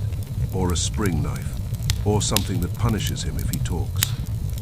Stebbins went pale, and for the first time since I'd known him, I saw real fear in his eyes. Not fear of Wolfe's sarcasm or Kramer's temper. Fear of being implicated in something he couldn't control. Wolfe's voice stayed calm. "Mr. Goodwin's suggestion is plausible. A man who keeps touching his collar may be checking a device. A man brought bleeding to our stoop at 3:30 may have been punished for disobedience." Kramer's face was a thundercloud. "Who would do that?" Wolfe's eyes narrowed. "Someone who needed the ledger moved without being exposed. Someone who needed Roper dead and the courier obedient. Someone who wished to implicate the police by leaving police cloth on my railing." Kramer snapped. "So you still think it's a cop?" Wolfe's gaze was steady. "I think it is someone with access to police resources, or someone with influence over a policeman. There is a distinction." Kramer's hand tightened on his cigar. "You know something else." Wolfe did not blink. "I know what you have told me and what I have observed. That is more than you have managed to assemble without shouting." Kramer's jaw worked. I spoke before the room could ignite. Wolfe, the cloth smelled of machine oil. That could be a garage, a car service, a mechanic, or a building with elevators. Wolfe nodded. Yes. And the cheap cologne suggests the handler's attempt at concealment. Stebbins whispered. Handler. Wolfe looked at him. The man who brought the courier here at 3:30. The man who did not ring. The man who wished to be observed, but not identified. Kramer snapped. We're looking for a big guy in gloves with a black car. Wolfe's eyes narrowed. And for the courier, Kramer leaned forward. Where is he? Wolfe's gaze went to the clip again, and I saw something in his eyes. A small spark of satisfaction. Not at the situation, at the logic. He is alive, Wolfe said. Because a dead man cannot be controlled by a collar. Kramer barked a laugh. That's not proof. It is inference, Wolfe replied. Strong inference, and now we will strengthen it. He turned to me. Archie, today you will visit the building on West 49th again. You will learn who rents that office. You will learn who uses the elevator. You will learn who smells of machine oil and cheap cologne, and you will locate the black car. I stared. All today, Wolfe's mouth tightened. Do you have other plans? Breakfast, I said. Wolfe's eyes flicked toward the kitchen. You will eat quickly. Fritz cleared his throat from the doorway, as if summoned by the word eat. Mr. Wolfe, the eggs. Bring them, Wolfe said. Fritz vanished and returned in minutes, with a tray arranged like a work of art, eggs, bacon, toast, coffee. The scent filled the room, and for a moment, it was almost possible to pretend we were normal men doing normal things. Then Kramer snorted. You can eat while a man's missing. Wolfe took a bite of toast with deliberate calm. Yes, Inspector. If I do not eat, I cannot think. If I cannot think, I must shout, that is your province. Kramer glared and said nothing, which was the second miracle of the day. While Wolfe ate, he spoke with the same composed precision, as if he were discussing horticulture instead of homicide.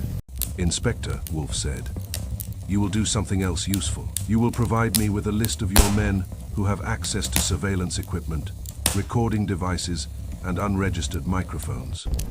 Kramer's face tightened. That's internal. Wolfe's eyes narrowed. So is corruption. Kramer hesitated. Wolfe's voice stayed calm, but it carried weight. You came here asking where he is. I am answering by building the path to him. Either you walk it with me, or you continue to blunder alone. Kramer's jaw worked. Then, grudgingly, he said, all right, I'll get you a list. Stebbins looked as if he might faint from relief and dread in equal measure. Wolfe finished his coffee, set the cup down with care, and looked at me. Archie, he said, the collar is not merely a habit. It is a leash.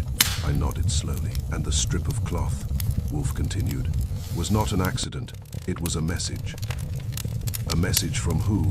I asked. Wolfe's eyes narrowed. From someone confident enough to taunt me. Someone who believes I will be distracted by the police.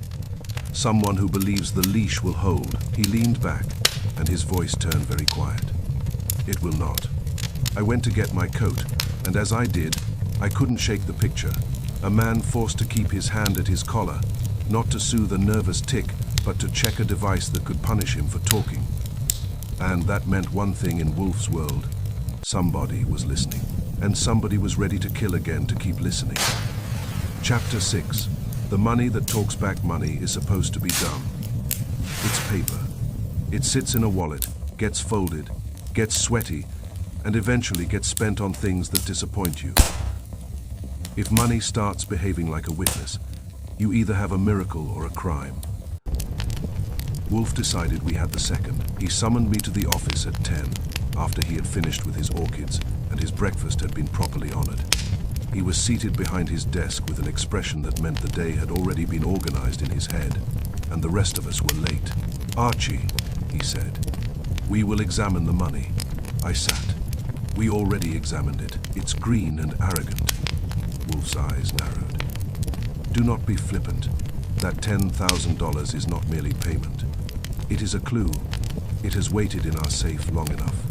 Retrieve it. I went to the wall, safe spun the dial, and brought the roll to the desk. Wolfe did not touch it. He never touches paper money if he can help it, as if it might carry germs or vulgarity. He nodded at a blotter. Spread it, he said. Log the bills, serial numbers, denominations. I stared at him. You want me to write down serial numbers for $10,000? Yes, Wolfe said, as if I'd asked whether water was wet. And you will do it carefully. I sighed and began. There's nothing glamorous about copying serial numbers. It's the kind of work that makes a man wonder if he should have become a piano player. But as I laid the bills out, a pattern began to form. Half the stack was crisp and sequential, not just new, ordered, like it had been pulled from a bundle and never broken up, like it came from a stash, not a wallet. I stopped and looked at Wolfe. These are in a run. Wolfe's eyes sharpened. How extensive? I flipped through. About 50 bills in a row are sequential hundreds. Wolfe's mouth tightened. Continue. I continued. The rest was still crisp, but less orderly, still new enough to suggest they'd been sitting somewhere clean. When I finished logging a representative set, Wolfe didn't need every number. He needed the story the numbers told. I handed him the sheet. Wolfe scanned it. His eyes moved with the slow certainty of a man reading a map he already suspects he drew. Sequential currency suggests institutional handling, Wolfe said. Bank, I said. Or evidence, Wolfe replied. That made my scalp prickle. Evidence? Wolfe leaned back slightly. Archie, your mind tends to remain on the surface until prodded. Consider, our silent client brought cash. Not a check. He refused the police, he said. Worse, he paid with money that behaves as if it was bundled and stored. Who stores bundled cash? Banks, I said. And criminals. And the police, Wolfe added calmly. I stared at him. You think it's police money? I think it is money that has been handled by the police, Wolfe said.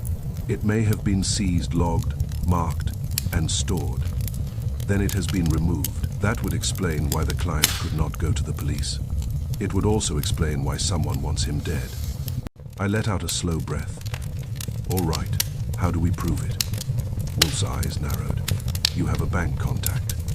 I did in New York. If you don't know somebody who knows somebody, you don't live. You just pay rent. Mine was a man named Harold Halbert, who worked in compliance at a midtown bank and had a fondness for gossip as long as it wore a collar labeled procedure. Wolfe said, you will take those serial numbers to him. I stood. He's going to ask why I'm carrying serial numbers. Wolfe's voice was flat. Tell him you are curious. I snorted. Curiosity doesn't usually come with $10,000. Wolfe's gaze held mine. Tell him whatever you like, Archie. Just get an answer. The bank was one of those places designed to make you feel small, so you behave. Marble floors, quiet voices, security guards who look as if they were recruited from statues. I didn't bring the money. Wolfe had insisted it stay in the safe, but I brought my sheet of cereals and my most respectable suit. Halbert met me in a small office with frosted glass and an air of practiced caution. He was a thin man with careful hair and eyes that had learned to read trouble in columns. Archie, he said, surprised. You look like you've come to borrow a conscience. Just information, I said. Cheaper and easier to carry. He tried to smile. It came out like an error. What is this? He asked, taking the sheet. Serial numbers, I said. From a batch of hundreds. Any meaning to you? Halbert's eyes moved down the list, and I watched his face the way you watch a man opening a letter he didn't expect. At the third line, his eyebrows jumped. At the fifth, he went still. Then he flinched. It was a small flinch, but it was pure. Where did you get these? He asked, voice lower. That, I said, depends on what they are. Halbert swallowed. He glanced at the door, then back at me. You shouldn't have these. That's not an answer, I said. It's a warning. His eyes tightened. These numbers, this sequence, matches a flagged list. Flagged by who? I asked. Halbert hesitated. By authorities. Police, I said. He didn't deny it. He leaned forward, voice quiet. A few weeks ago, we got a request to watch for a batch of currency. Serials provided linked to an evidence vault withdrawal. My stomach tightened. Evidence vault withdrawal? Halbert nodded, lips thin. I don't know details. We were told the withdrawal was internal official, but then it was flagged, like it wasn't supposed to happen. Or it happened, and then someone realized it had happened. That's a lovely system, I said. A door that closes after the money leaves. Halbert's eyes stayed on the sheet. If you have bills with these serials, it means those bills left a police evidence vault. And someone walked out with them, I said. He nodded once. Yes. I let the words settle in my head. The whole thing shifted, like a picture that suddenly snaps into focus and becomes uglier. The silent client wasn't just hiding from criminals. He was hiding from uniforms, I said. Can you get me anything else? Dates, department names? Halbert's face tightened. Number, I'm already talking too much. Hal, I said quietly. People are getting killed. If you don't talk, the wrong people keep winning. Halbert looked at me for a long moment. Then he stood, went to a cabinet, and pulled out a file folder like it. Weighed more than paper. He opened it just enough for me to glimpse a printed notice. I saw a heading, a reference number, and two words that made my stomach drop. Property Division, evidence. Halbert closed it quickly. That's all I can show you. Property Division, I said. Not homicide. Halbert nodded. That's where seized cash sits before it becomes a statistic. I leaned back, and someone dipped into it. Halbert's mouth tightened. It happens. It shouldn't, I said. He gave me a look that said I was charmingly Navarre and possibly suicidal. In theory, I took my sheet back. Thanks. Halbert didn't smile again. Archie, be careful. I'm always careful, I said. I just do it fast. Back at the brownstone, Wolfe was in the office, reading with an expression that suggested the author had tried to be intelligent and failed. He looked up when I entered. Well, I handed him the sheet. Half the stack runs sequential. My bank contact checked the serials. He flinched. Wolfe's eyes narrowed. Flinched is not data. He said the serials match a flagged list tied to a police evidence vault withdrawal. I said. Property Division cash seized and stored. Removed officially. Then flagged.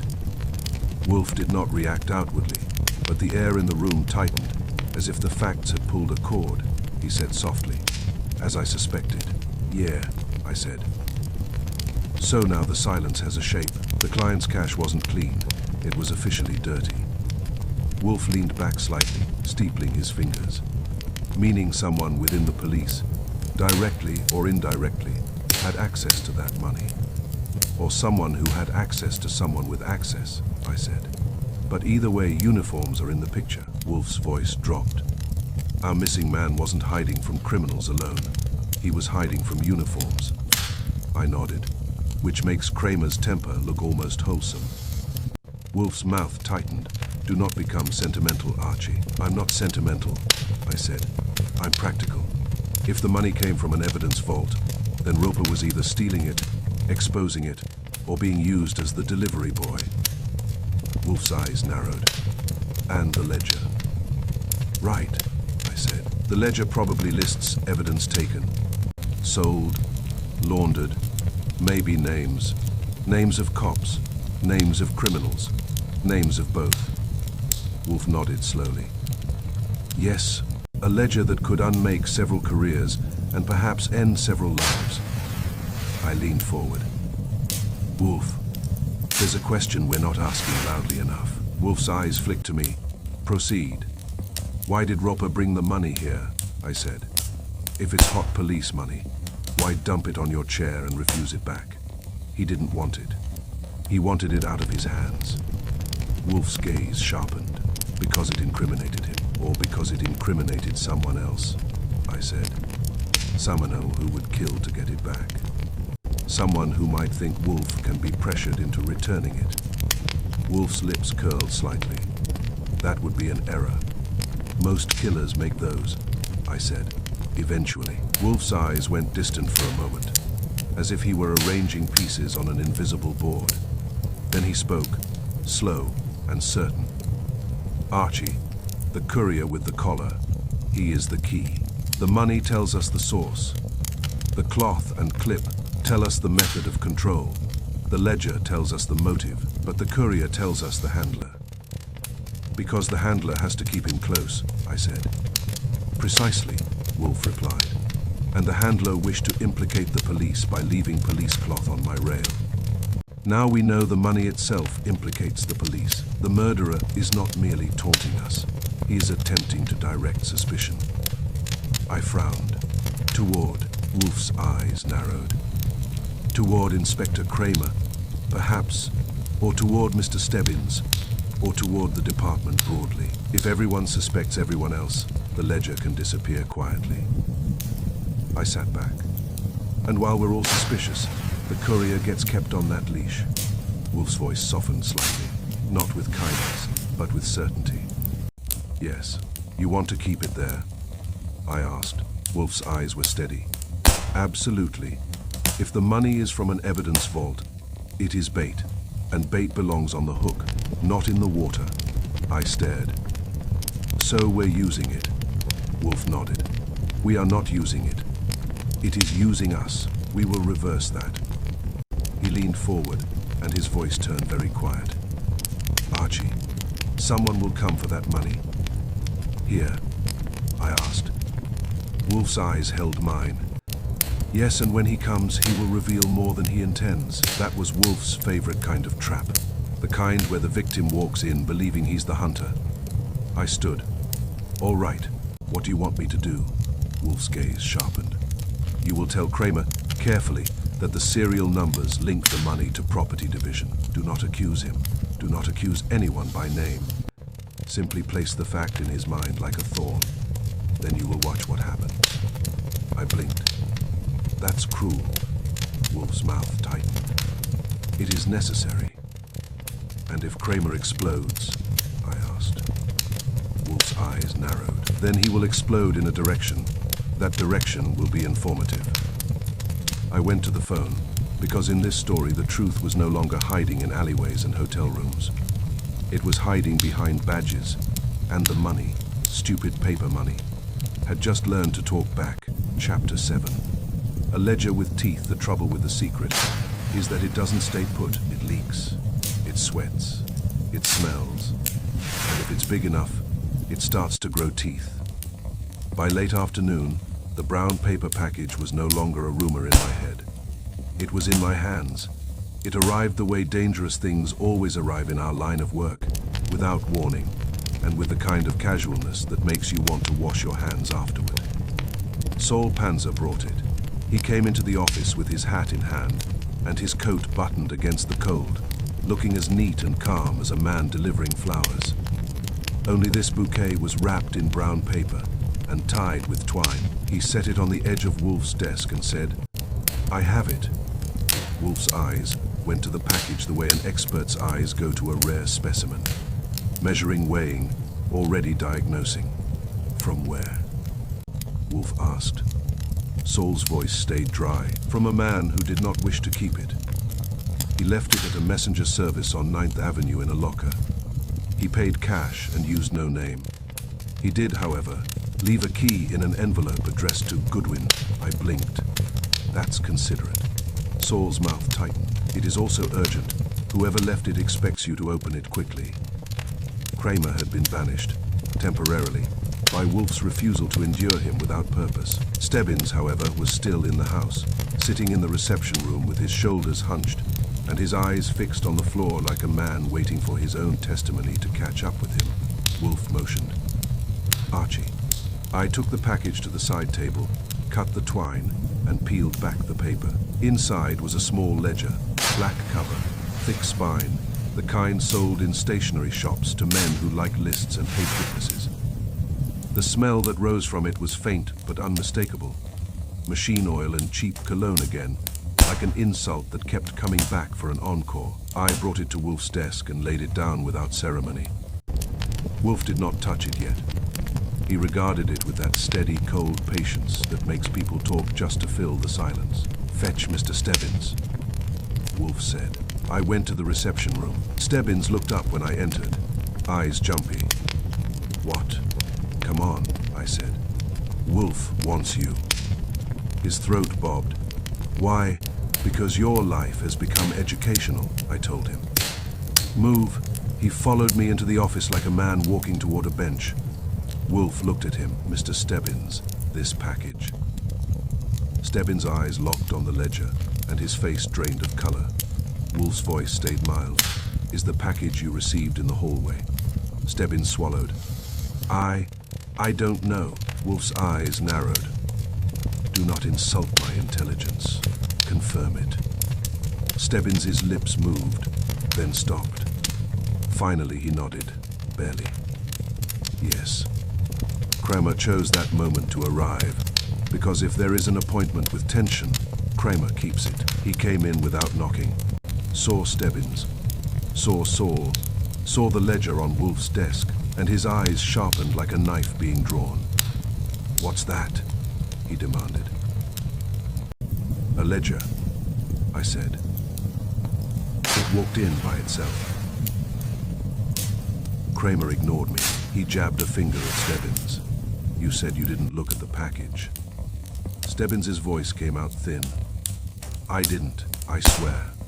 Kramer stepped forward, face dark. "You expect me to believe you took a package in a hallway, didn't look at it, and then it disappears and turns up on Wolfe's desk?" Stebbins' hands clenched. "I was told it was evidence. I was told it was official." Wolfe spoke quietly. "Inspector, if you wish to shout, do it elsewhere. If you wish to know what is in this ledger, sit down." Kramer glared, but he sat. Not because he liked being ordered, but because he liked ignorance even less.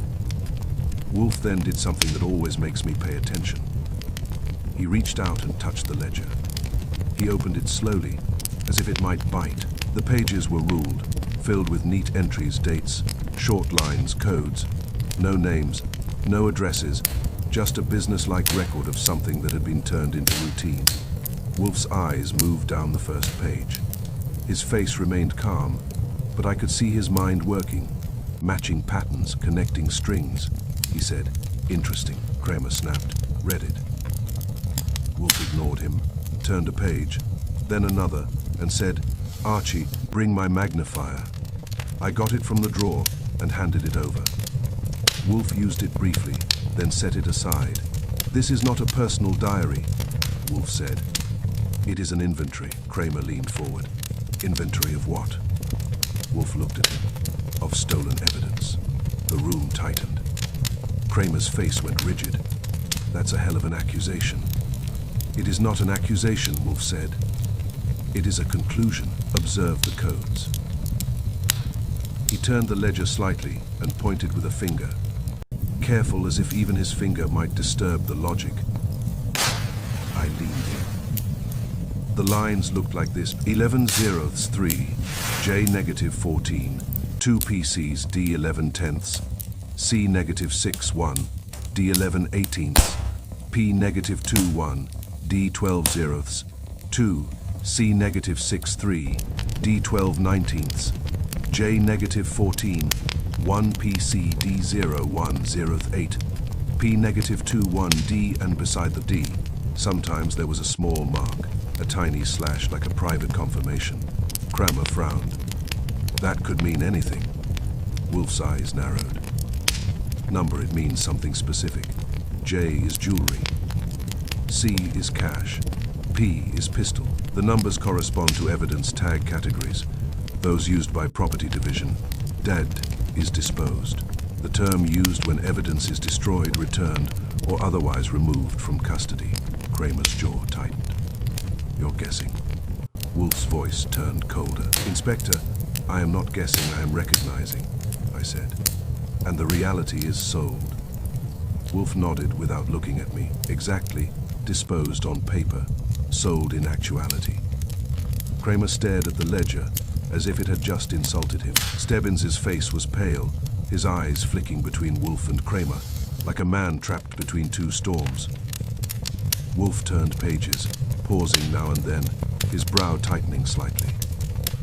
"Notice the rhythm," Wolfe said. "Regular, efficient. This is a system, not an impulse." Kramer's voice was low now. "Who wrote it?" Wolfe looked up. "That is the question you should have asked first." "I am asking it now," Kramer snapped. Wolfe returned his gaze to the page. "The handwriting is controlled, consistent, and practiced. It is not Stebbins's." Stebbins blurted, "I told you." Wolfe's eyes flicked to him. "You told us many things. That does not make them true." Saul spoke for the first time since arriving. "It came from a locker. Whoever left it didn't want it found on him." Kramer's eyes narrowed. "Who left the key?" Saul's voice stayed even. "No name, cash payment." The clerk said. The man kept touching his collar. That landed in the room like a dropped weight. I saw Wolfe's eyes tighten, just slightly. Wolfe said, "The courier." Kramer swore under his breath. Wolfe turned another page, and his finger paused. His stillness in that moment made me straighten in my chair. He stared. Then he said, very quietly, "Ah," I leaned forward. "What?" Wolfe did not answer immediately. He slid the ledger toward me. "Read that line," he said. I looked. It was a single entry, written in the same neat hand, and it hit like a fist. "Oh, Tufe. Tonight, drop at Wolfe, doorstep." I read it twice, because my brain didn't want to accept it on the first pass. "Tonight, drop at Wolfe, doorstep," I said slowly. Kramer's face went hard. "What the hell is that supposed to mean?" Wolfe leaned back in his chair, and his eyes went distant, not confused, but sharpened by the satisfaction of a puzzle revealing its outline. He murmured, "Someone had planned the blood on my step before it happened." The room fell silent. Even Kramer didn't speak for a beat. Then he growled, "This is crazy." Wolfe's voice stayed calm. "No, Inspector, it is organized." He tapped the entry lightly. "This is not an after. The fact note. It is a scheduled act. Tonight." The word our dead man wrote. Drop at Wolfe. The attempt to involve me. Doorstep. The blood and cloth. Staged to create a witness. Kramer leaned forward, eyes burning. "So someone knew you'd be involved." Wolfe's gaze lifted. "Someone counted on it," I said. "Which means Roper's visit wasn't random. He was sent here." Wolfe nodded once. "Or driven here by fear, engineered for that purpose." Stebbins whispered, "Why would anyone do that?" Wolfe looked at him. "Because I am inconvenient, Mr. Stebbins. When inconvenient men are involved, their presence can be used to distract, to intimidate, or to destroy." Kramer slammed his palm on the desk. "All right, enough. We got a ledger that points to police evidence theft. We got an entry that mentions Wolfe by name. We got blood on his step. And we got a missing courier who keeps touching his collar. I want names. Wolfe, I want a suspect." Wolfe's eyes narrowed. "You will get them. But not by pounding my desk." Kramer snarled. "Then how?" Wolfe's voice turned very quiet. "By understanding the ledger's teeth." I frowned. "Teeth." Wolfe tapped the coded entries again. "These codes are a language. Languages have structure. Structure has habits. Habits reveal people." He turned to Saul. "Mr. Panzer, you will locate the messenger service on 9th Avenue and discover who rented the locker adjacent to the one used for this ledger. People who hide objects often hide other objects nearby." Saul nodded. "I'll go." Wolfe turned to me. "Archie, you will obtain from your bank contact any reference numbers connected to the flagged serials. If there is a paper trail, it will lead to a specific evidence case." I blinked. "Halbert's going to love that." Wolfe's mouth tightened. "He will endure it. Inspector, you will provide me with the list of property division personnel with access to evidence vault withdrawals in the last 2 months. Not all personnel. Only those authorized to sign if you refuse. You will be obstructing an investigation into theft within your own department. Kramer's face darkened. You're blackmailing me. Wolfe's tone was mild. I am motivating you. Kramer's jaw worked, but he said grudgingly, Fine, I'll get it. Wolfe's gaze returned to the ledger. Now, he flipped back to the entry. Tonight, drop at Wolfe. Doorstep. He sat very still, and in that stillness I could practically see the machinery in his head begin to turn. Archie, Wolfe said softly. The man who wrote this ledger is not merely corrupt. He is bold. He planned to use my house as a prop. I nodded slowly, and he planned it in advance. Wolfe's eyes narrowed. Yes. Kramer's voice was low, suspicious. And what does that tell you? Wolfe looked up at him. It tells me he expects to control events. It tells me he believes he can schedule blood. That sort of man does not improvise. He closed the ledger with deliberate care, as if shutting a mouth. And Wolfe added, It tells me he will make another appointment. I felt my stomach tighten. Another tonight? I asked. Wolfe's gaze held mine. Perhaps, or another drop? Another message? Another attempt to make my home speak? Kramer shoved back his chair. Then I'll put a car outside your house. Wolfe's eyes narrowed. You will do no such thing without my consent. Kramer glared. This is a murder investigation. Wolfe's voice turned icy. And this is my home. Kramer stared at him. Then at the ledger, then at me. Finally he grunted and walked toward the door, muttering about madness and fat men and trouble magnets. When the door shut, I looked at Wolfe. You really think this was planned? I said. Wolfe's eyes were steady. It was written. I glanced at the ledger on the desk, wrapped now in paper and menace. A ledger with teeth, I said. Wolfe nodded once. Yes, and now that it has bitten, the animal that owns it will not remain hidden for long. Outside, New York kept moving, pretending it hadn't noticed. Inside Wolfe's office, we had a book full of codes, a scheduled bloodstain, stolen police money in the safe, and a missing courier with a quiet collar, and somewhere clothes. I could feel it. Some arm was watching, listening, and preparing the next line to write. Chapter 8. The man behind Kramer's man. If you want to see a policeman sweat, don't accuse him of murder. Accuse him of being a fool. Murder you can deny. Fool you have to live with. Pearlie Stebbins had been living with it since the day I first saw his face in that West 49th Street hallway. Only it wasn't his face then, or at least not his body under it. It was a man-shaped problem wearing a police outline, and the ledger had just handed Wolfe the receipt. The entry had been sitting in my head all morning, like a stone in a shoe. Tonight, drop at Wolfe. Doorstep. If something is written down before it happens, it's either prophecy or planning. Wolfe never believes in prophecy. Stebbins was in the reception room again, perched on the edge of a chair like a man waiting for the chair to arrest him. His hat was in his lap. He kept touching the brim with his thumb, rubbing it as if he could erase the last 48 hours. I went in and sat across from him. Casual. That's important. You don't pounce on thin ice. You let it crack on its own. Pearlie, I said. He looked up quickly. His eyes were red, rimmed, not from crying, but from a sleepless night spent staring at the ceiling and replaying the worst parts. What? He asked. I held the ledger, not the original, which Wolfe had locked away like a crown jewel, but a page Wolfe had allowed me to copy by hand. Same words, same fist to the stomach. Recognize this? I asked. He stared at it, and I saw the crack form. His lips moved.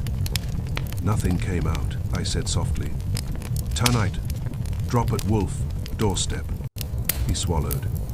His eyes flicked toward the office door, as if he expected Wolfe to appear and do the talking for him. He wrote that, I said. Somebody planned the blood on Wolfe's step before it happened. That's not a mistake, Pearlie. That's a schedule. Stebbins' fingers tightened on the hat brim.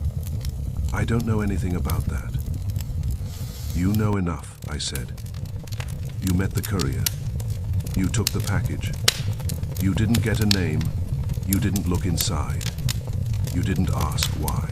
That's a lot of didn't for a man who prides himself on following rules. His face tightened. I was ordered. I let the silence sit there.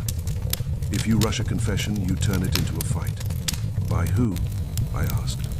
He shook his head once, quick, reflexive. Pearly, I said, still mild.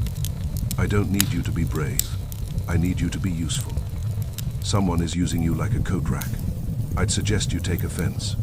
His eyes flared. Anger, embarrassment, fear, all tangled. Thin ice doesn't break because you hit it. It breaks because it can't hold what's on it. He whispered.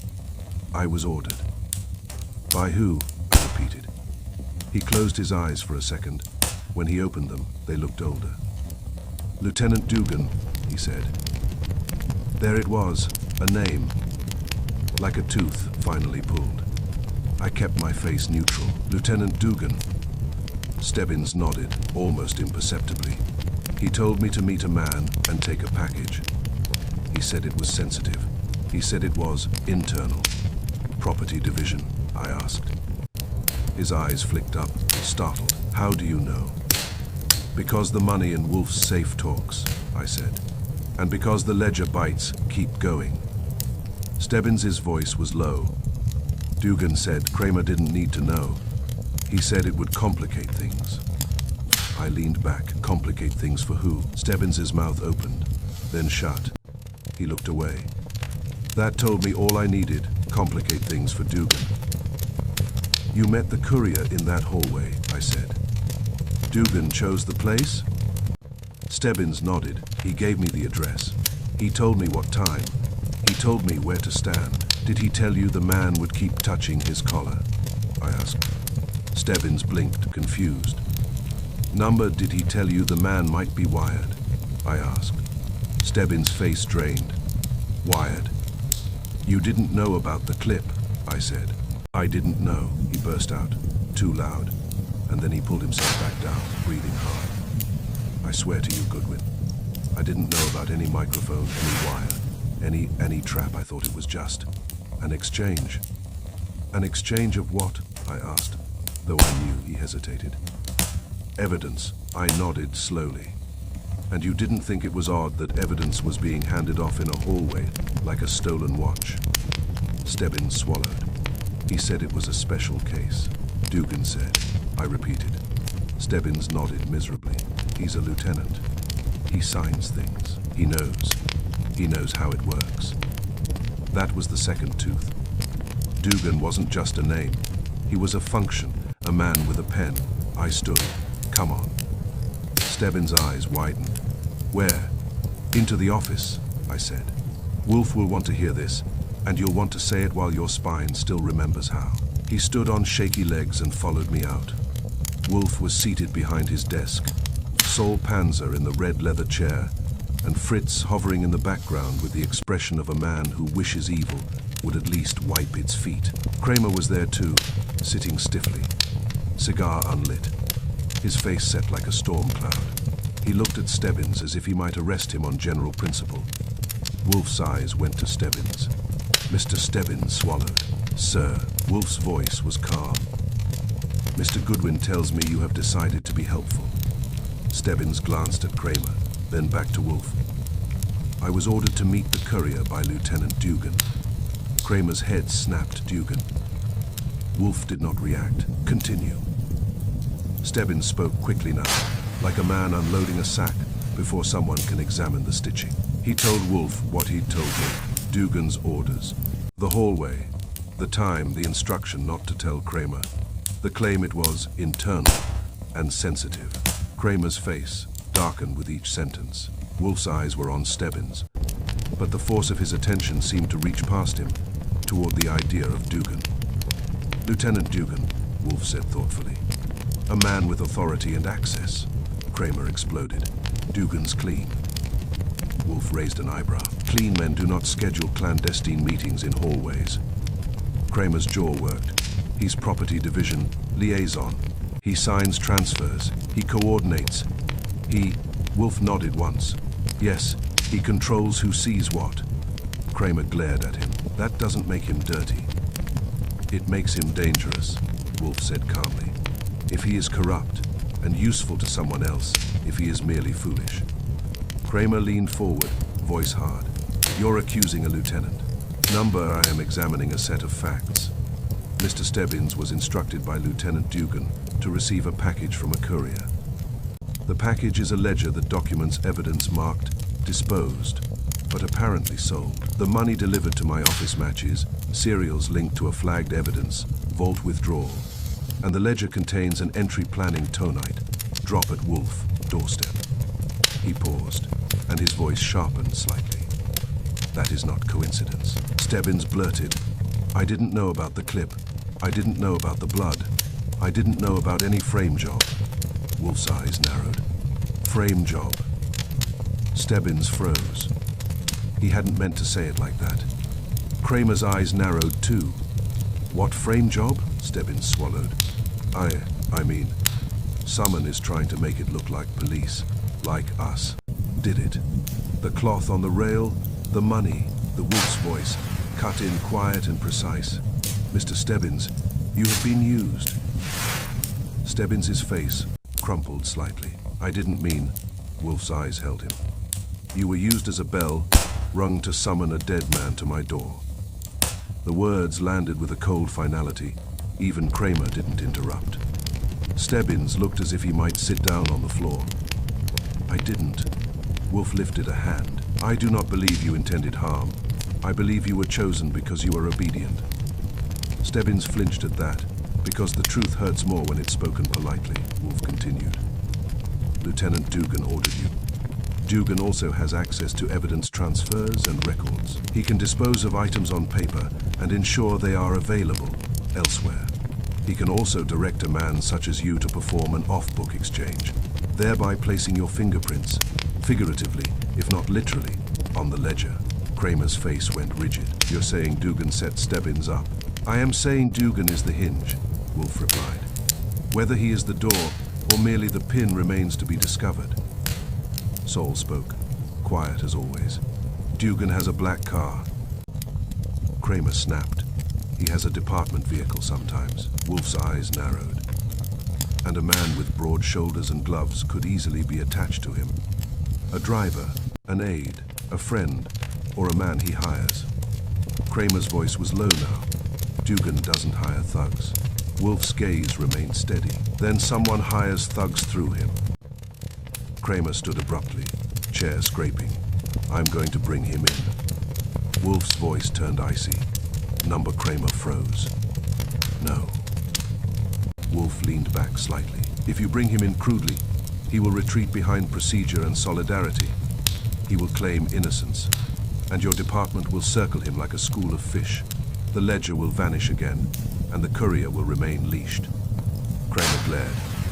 So, what do you suggest? Wolfe's eyes narrowed, and I could see the plan forming. Wolfe doesn't improvise. He arranges. We will summon him, Wolfe said. Kramer's jaw tightened. He won't come. Wolfe's voice stayed calm. He will, if he believes he must. Stebbins whispered, he's careful. Wolfe's gaze flicked to him. Careful men come quickly when their carefulness is threatened. I said, how do we threaten it? Wolfe's eyes went to the wall safe, as if he could see through plaster. With the money, Wolfe said softly, and with the ledger's entry. Kramer frowned. What entry? Wolfe's eyes narrowed. The one that names my doorstep. The one that proves foreknowledge. That entry implicates whoever wrote it and whoever arranged the drop. Kramer's face tightened. And you think Dugan wrote it? Wolfe didn't answer directly. Lieutenant Dugan is in a position to know my name, my address, and my habits. He is in a position to coordinate a drop. He is in a position to access evidence, currency, and paperwork. He is also in a position to motivate a man like Stebbins to accept a package without asking questions. He paused.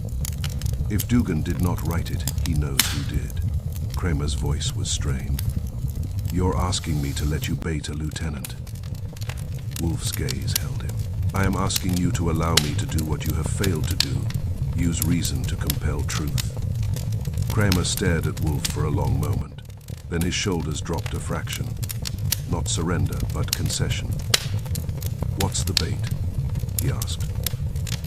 Wolfe's voice stayed mild. "We will suggest that the serial numbers on the $10,000 have been traced to a specific evidence, transfer signed by Lieutenant Dugan. We will suggest that the ledger contains an entry connecting him to the blood on my doorstep. We will not accuse him outright. We will merely let him believe that his name is about to be spoken in the wrong room." Kramer muttered. "That's playing with fire." Wolfe's eyes narrowed. "Inspector, the house is already burning. I am merely choosing where to place the bucket." Stebbins swallowed. What if he comes with backup?" Wolfe looked at him. "Then he admits fear." Kramer said grudgingly, "I can have men nearby." Wolfe's face hardened. "Not in my house." Kramer's eyes flashed. "You're impossible." Wolfe's gaze remained calm. "Yes." Saul spoke quietly. "You want him here?" Wolfe nodded. "In my office, under my rules, with witnesses present." I felt the familiar chill that comes when Wolfe is building toward one of his office confrontations. They always start with civility and end with someone's life changing. Kramer looked at me. "You go near Dugan?" "No," I said. "You do. You're his family. You can invite him to dinner and he'll show up with a clean tie." Kramer scowled. "He always wears a clean tie." Wolfe's eyes narrowed. "A clean tie and a dirty calendar." Stebbins flinched. "Calendar." Wolfe looked at him. "Your lieutenant signs transfers, schedules meetings, controls access. That is a calendar, Mr. Stebbins. And it is dirty if it includes tonight. Drop at Wolfe. Doorstep." Stebbins whispered. "I didn't know." Wolfe's voice softened. Not kindly, but with finality. "Number you did not. That is why you are still alive." Kramer picked up his hat, jaw tight. "I'll talk to Dugan." Wolfe nodded once. "Do so carefully. Do not accuse. Do not threaten. Merely inform him that certain serial numbers have been traced and that you have questions about a transfer." Kramer's eyes narrowed. "And if he runs?" Wolfe's gaze was steady. "Then he answers you by running." Kramer stormed out, but his thunder sounded less confident now, as if the floor itself had become uncertain. When the door closed, Stebbins exhaled shakily. "Mr. Wolfe, what if Dugan isn't the one? What if he's just—" Wolfe cut him off.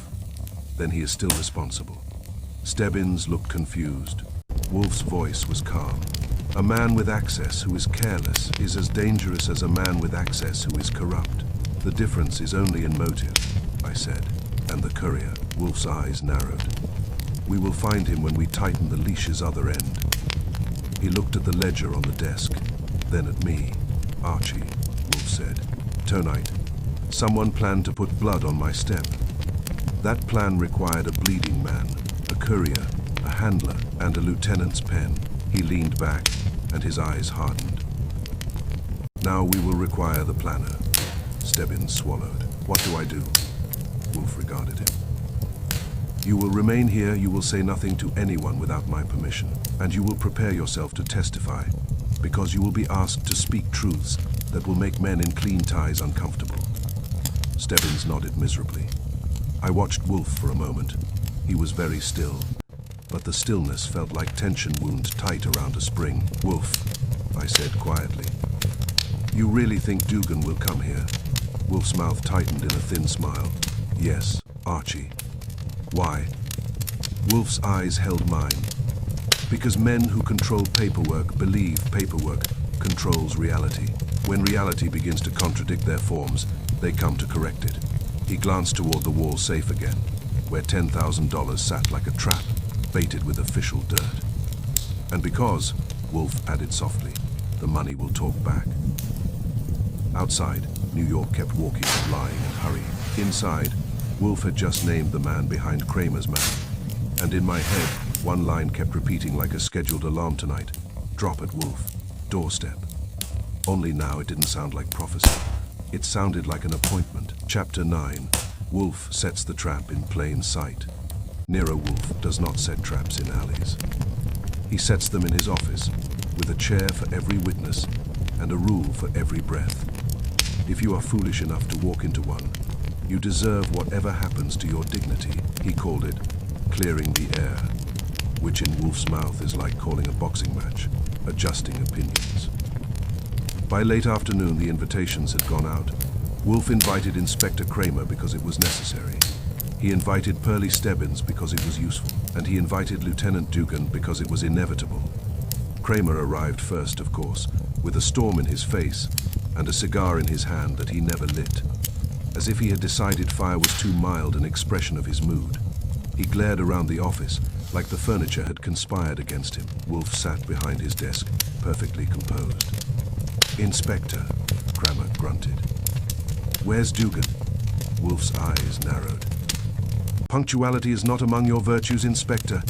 Do not demand it in others." Stebbins came in next, pale and stiff, looking like a man who had been scrubbed clean and still felt dirty. He sat in the chair by the door and kept his hands on his knees, as if afraid they might wander into confession. Fritz appeared with coffee on a tray, as calm as ever, but the set of his mouth said he had opinions about people tracking blood through his hallway.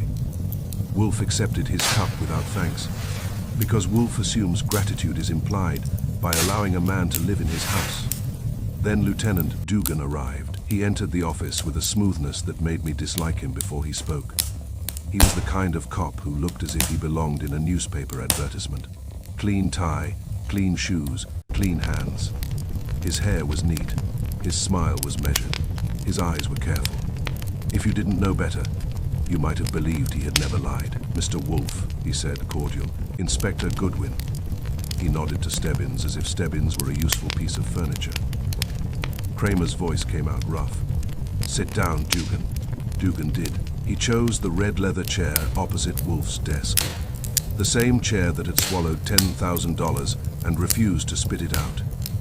He crossed one leg over the other with the calm ease of a man who believes he will leave with his coat still clean.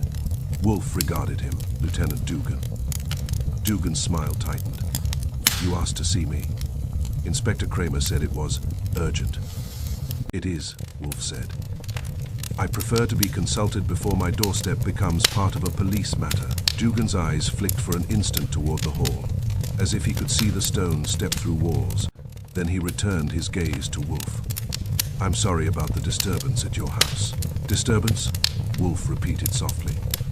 "That is a mild word for blood." Kramer leaned forward. "All right, Dugan. Let's skip the polite dance. Stebbins says you ordered him to meet a man and take a package off the books." Dugan blinked once. His face did not change much, just enough to be interesting. "Stebbins." Stebbins swallowed. "Yes, sir." Dugan looked at him with calm disapproval, the way a superior looks at a subordinate who has spilled something. "I gave Stebbins an assignment," Dugan said evenly. "If it was mishandled, that's unfortunate. But I have no idea what this has to do with Mr. Wolfe." Wolfe's eyes narrowed. "Then I will assist your understanding." Wolfe lifted a paper from the desk, my handwritten copy of the ledger entry. He did not show the ledger itself. The ledger stayed locked away because Wolfe doesn't put his best card on the table until he knows who's cheating. He read aloud, slowly, each word placed as if it were a weight. "Tonight, drop at Wolfe, doorstep." Dugan's smile did not vanish, but it tightened at the corners, like a knot pulled too hard. Kramer's voice was low and dangerous. "You know what that means, Dugan." Dugan's eyes stayed steady.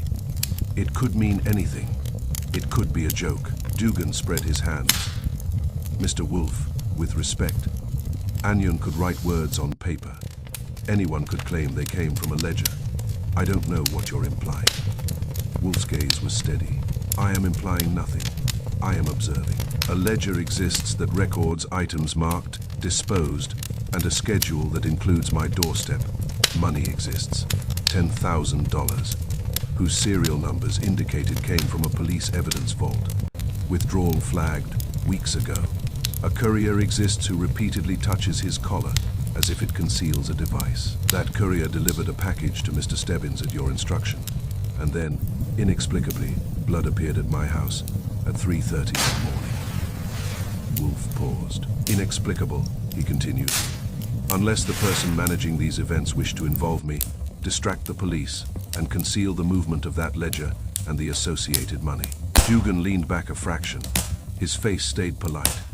You're describing a conspiracy. I am describing a pattern, Wolfe said. Kramer jabbed his cigar at Dugan. Where's the courier? Dugan looked faintly offended. How should I know? Stebbins' voice cracked. Sir, he kept touching his collar. Dugan's eyes cut to Stebbins. Quick, sharp, and then back to Wolfe. Stebbins has an imagination. Wolfe's voice cooled. No, Lieutenant. Mr. Stebbins has a conscience. It is inconvenient for you. Dugan's smile returned, thin. This is a waste of time. Wolfe nodded. Perhaps, and yet you came. Dugan's eyes flicked. Inspector asked me. Wolfe's gaze held him. Inspector asked you to clear the air. You came because you believed it would be safer to be present than absent. Kramer growled. Don't psychoanalyze him, give me answers. Wolfe lifted a hand, and Kramer, astonishingly, quieted. Wolfe said, Lieutenant Dugan, you will now do something simple. You will tell us why you sent Mr. Stebbins to meet the courier. Dugan's face remained composed. I didn't send him to meet a courier. I sent him to retrieve property in a sensitive matter. Property, Wolfe repeated. Yes, Dugan said. Evidence. Wolfe's eyes narrowed. Off the books. It was an internal transfer, Dugan said smoothly. Those happen. Not in hallways, Wolfe replied. Dugan's smile tightened again. Mr. Wolfe, you have no understanding of how police operations work. Wolfe's eyes gleamed. On the contrary, I understand them very well. They work poorly. Kramer's fist hit the arm of his chair. All right, I've had enough of this. Dugan, I'm ordering. Wolfe's voice cut in sharp. Inspector, if you wish to bungle this, do it outside my home. Kramer stared at him. Wolfe stared back. Kramer subsided, seething. Wolfe's gaze returned to Dugan. Lieutenant, I am going to offer you a choice. Dugan's eyes narrowed. A choice? Yes, Wolfe said. You may answer my questions voluntarily, or you may be compelled by events. Dugan gave a short, polite laugh. Compelled by what events? Wolfe's voice stayed calm. By the consequences of the ledger and the money becoming public. Dugan's smile faltered. Just a hair, Wolfe. Watched that hair move like a man watching a needle twitch on a gauge. Lieutenant, Wolfe continued, I have already made arrangements to deliver the ledger to the district attorney's office in the morning, along with documentation of the money's serial numbers and the evidence. Vault flag.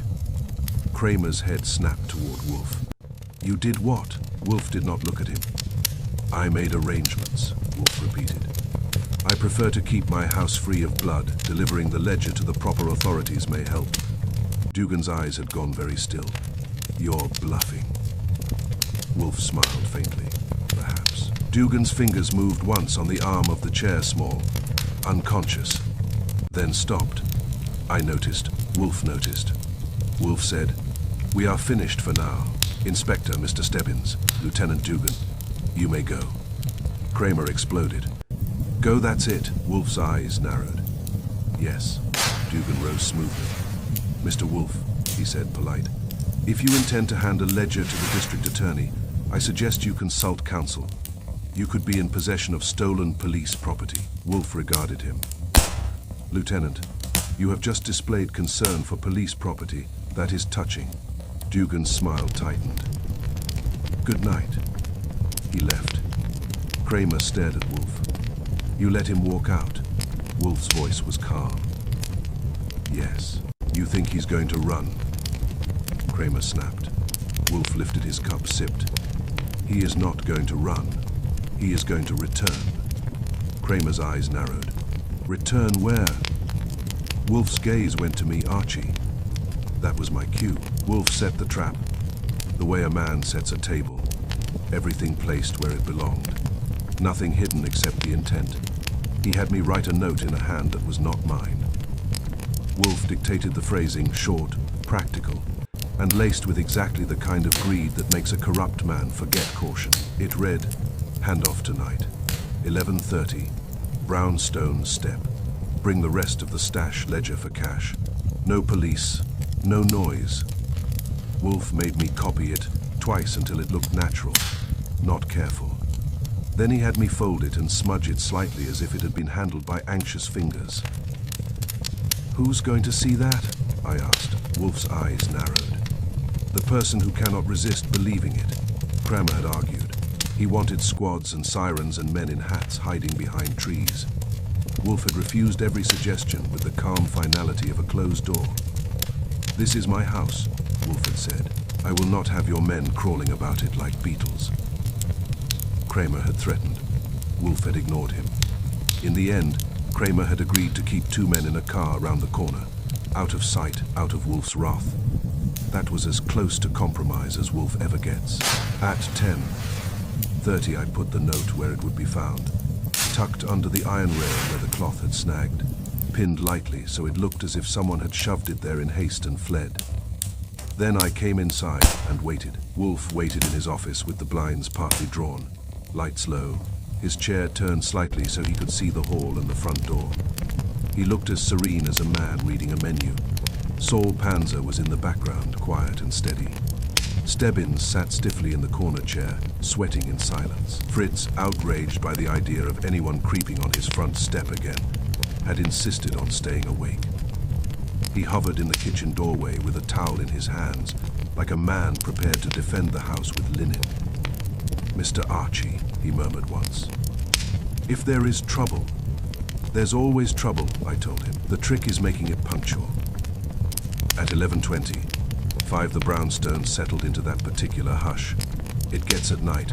The city sounds muffled, the house breathing quietly, the clocks ticking suddenly loud enough to sound judgmental. At 11:20, 9 Wolfe spoke, very softly. "He will come." I didn't ask how he knew. Wolfe didn't know. Wolfe reasoned, and the reasoning was simple. If Dugan was involved, he could not permit the ledger to reach anyone's hands but his own. If he was not involved but feared implication, he would still come, because fear makes men do things greed never could. At 11:30, we heard the faint sound of a car door closing somewhere nearby. At 11:32, footsteps on the sidewalk slow, careful, measured. At 11:33, the iron rail creaked, just slightly, as a hand touched it. Wolfe did not move. I did. I had been in the hall with my gun tucked under my coat, because in this business, politeness only works if it has teeth behind it. I eased toward the front door and looked through the sidelight panel. A man stood on the step, close to the rail, shoulders angled as if trying to keep his face hidden from the street. He wore a dark overcoat and gloves. He looked down, reached under the rail, and his hand paused at the note. He hesitated. Then he lifted it and unfolded it under the weak streetlight.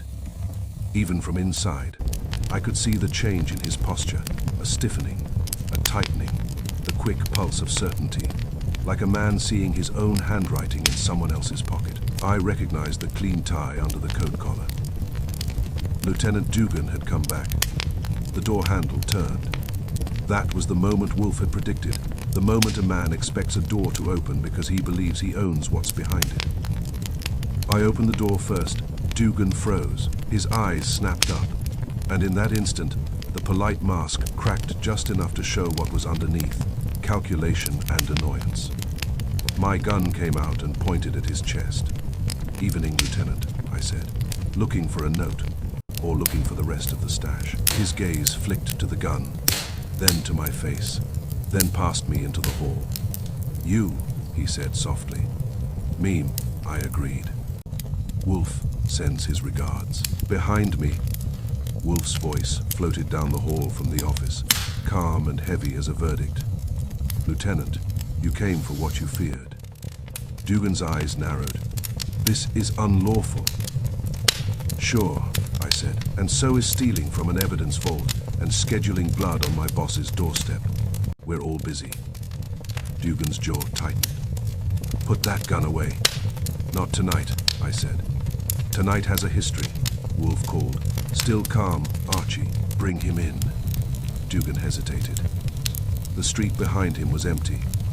The night had that damp winter smell, like the city itself was holding its breath. He glanced down the steps, toward the sidewalk, toward the corner, toward whatever help he might have imagined. There was none in sight. Wolfe had insisted on it. Then Dugan made his move. It wasn't a lunge. It wasn't a charge. It was subtle, a quick shift of weight, a twist of the shoulder, a hand sliding inside his coat. I tightened my grip and barked. "Don't!" He stopped, because my gun was persuasive, and his eyes flicked again toward the hall. I could see his mind working, looking for a way to turn this into procedure. Wolfe's voice drifted down again, smooth as silk. "Lieutenant, if you attempt violence in my home, you will fail. If you attempt flight, you will be pursued. Your only rational action is to enter and speak." Dugan's hand came out empty, palm open in a gesture of false innocence. "All right," he said, voice controlled. "All right." He stepped inside. I closed the door behind him, and the brownstone felt suddenly smaller, as if the house itself had drawn in its breath. We walked to the office with Dugan in front of my gun, and Wolfe's calm waiting at the end like a wall. Kramer was not in the room. Wolfe had barred him from the trap, because Wolfe doesn't invite thunder to a delicate operation. But Saul was there, and Stebbins was there, and Fritz was hovering at the edge of the doorway, with a towel clenched in his hands like a weapon. Dugan entered and faced Wolfe. Wolfe regarded him without haste. "Lieutenant Dugan." Dugan's voice stayed smooth. "Mr. Wolfe, this is absurd." Wolfe's eyes narrowed. "Number it is instructive." Dugan lifted his chin slightly. "You cannot hold me here." Wolfe's voice was calm. "I am not holding you. Your fear brought you. It is still holding you." Dugan's eyes flashed. "Fear?" Wolfe leaned back in his chair, and his tone turned almost conversational. "Yes," Wolfe said. "Greed could have waited until morning. Pride could have sent someone else. But fear came at 11:30, 3 to my doorstep, wearing gloves and a clean tie, and it bent to retrieve a note promising the rest of the stash." Dugan's jaw tightened. "You fabricated that note." "Of course," Wolfe said. "And yet you came. That is the point." Stebbins stared at Dugan as if seeing him for the first time. "Sir, why?" Dugan's eyes cut to Stebbins. Cold. "Shut up." Wolfe's voice sharpened. "Do not address my guests in that tone." Dugan's gaze snapped back to Wolfe. "You're playing games." Wolfe's eyes narrowed. "No, Lieutenant. You are." He paused, and his voice lowered. "Now," Wolfe said, "we will see what you came to take, and what you came to conceal." Dugan's face remained composed, but I saw something in his eyes shift, an awareness that the trap had not ended when he stepped inside. It had only moved from the doorstep to the rug, and somewhere beyond the brownstone, in the dark of the city, there was still a courier with a quiet collar, still missing, still leashed, waiting for the final move. Wolfe's trap had caught a fish, but I had the ugly feeling the hook was meant for something bigger. Chapter 10, the answer to the silence. The funny thing about silence is that it never stays silent. It hums. It echoes. It starts to collect meaning the way dust collects in corners, quietly, steadily, and then all at once you look up and realize you've been living in it. Lieutenant Dugan stood in Wolfe's office with my gun aimed at the spot where his clean tie met, his clean shirt, and his face wore that controlled, official expression cops practice in mirrors. The expression said procedure. The eyes said damage control. Wolfe watched him as if watching a specimen whose label had been switched. "Sit," Wolfe said. Dugan hesitated, then sat in the red leather chair again, carefully, as though the chair might accuse him of something. Wolfe's voice was mild. "You will find it more comfortable to cooperate than to pretend. Pretending requires imagination. You have none." Dugan's mouth tightened. "You have no authority here." Wolfe nodded. "None, whatever. That is why it is so interesting that you returned to my doorstep, at precisely the time named in a note you had no reason to believe existed." Dugan's eyes flicked once toward the door, toward the hall, toward the night outside. That flick was the whole story of his kind, always checking where the exits are, even when they've just insisted they aren't afraid. Wolfe went on. Lieutenant, I will speak plainly. You are enmeshed in the theft and sale of police evidence. Dugan's smile returned. Thin, that's absurd. Wolfe's eyes narrowed. The money in my safe, $10,000, contains sequential bills whose serial numbers match a flagged evidence. Vault withdrawal. That withdrawal is linked to property division. You are a man who signs evidence transfers. You also ordered Mr. Stebbins to receive a ledger in a hallway and instructed him to keep Inspector Kramer uninformed. Dugan's voice stayed smooth. You have no proof I ordered anything. Wolfe turned his head slightly. Mr. Stebbins. Stebbins sat rigid in the corner chair, pale and miserable, like a man who had been drafted into betrayal. His eyes met Dugan's and flinched away. I was ordered, Stebbins said. By you. Dugan's gaze hardened. Shut up, Wolfe's voice snapped. Do not command my guest.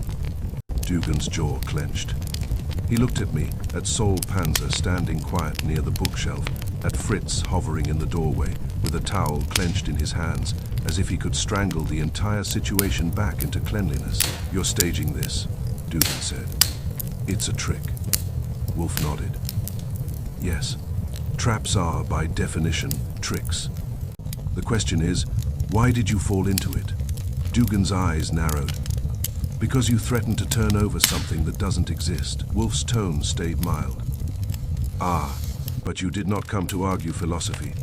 You came to secure the ledger, or to destroy it. That is what fear does. It makes a man move when stillness would be safer. Dugan's fingers tightened on the arm of the chair. Wolfe said, Now we will address the riddle of silence. He looked at me. Archie, please bring the strip. I went to the desk drawer where Wolfe had placed the bagged cloth earlier, brought it out, and set it on the blotter. The smell rose faintly even through the paper. Machine oil and cheap cologne like a bad memory. Wolfe nodded. And the clip.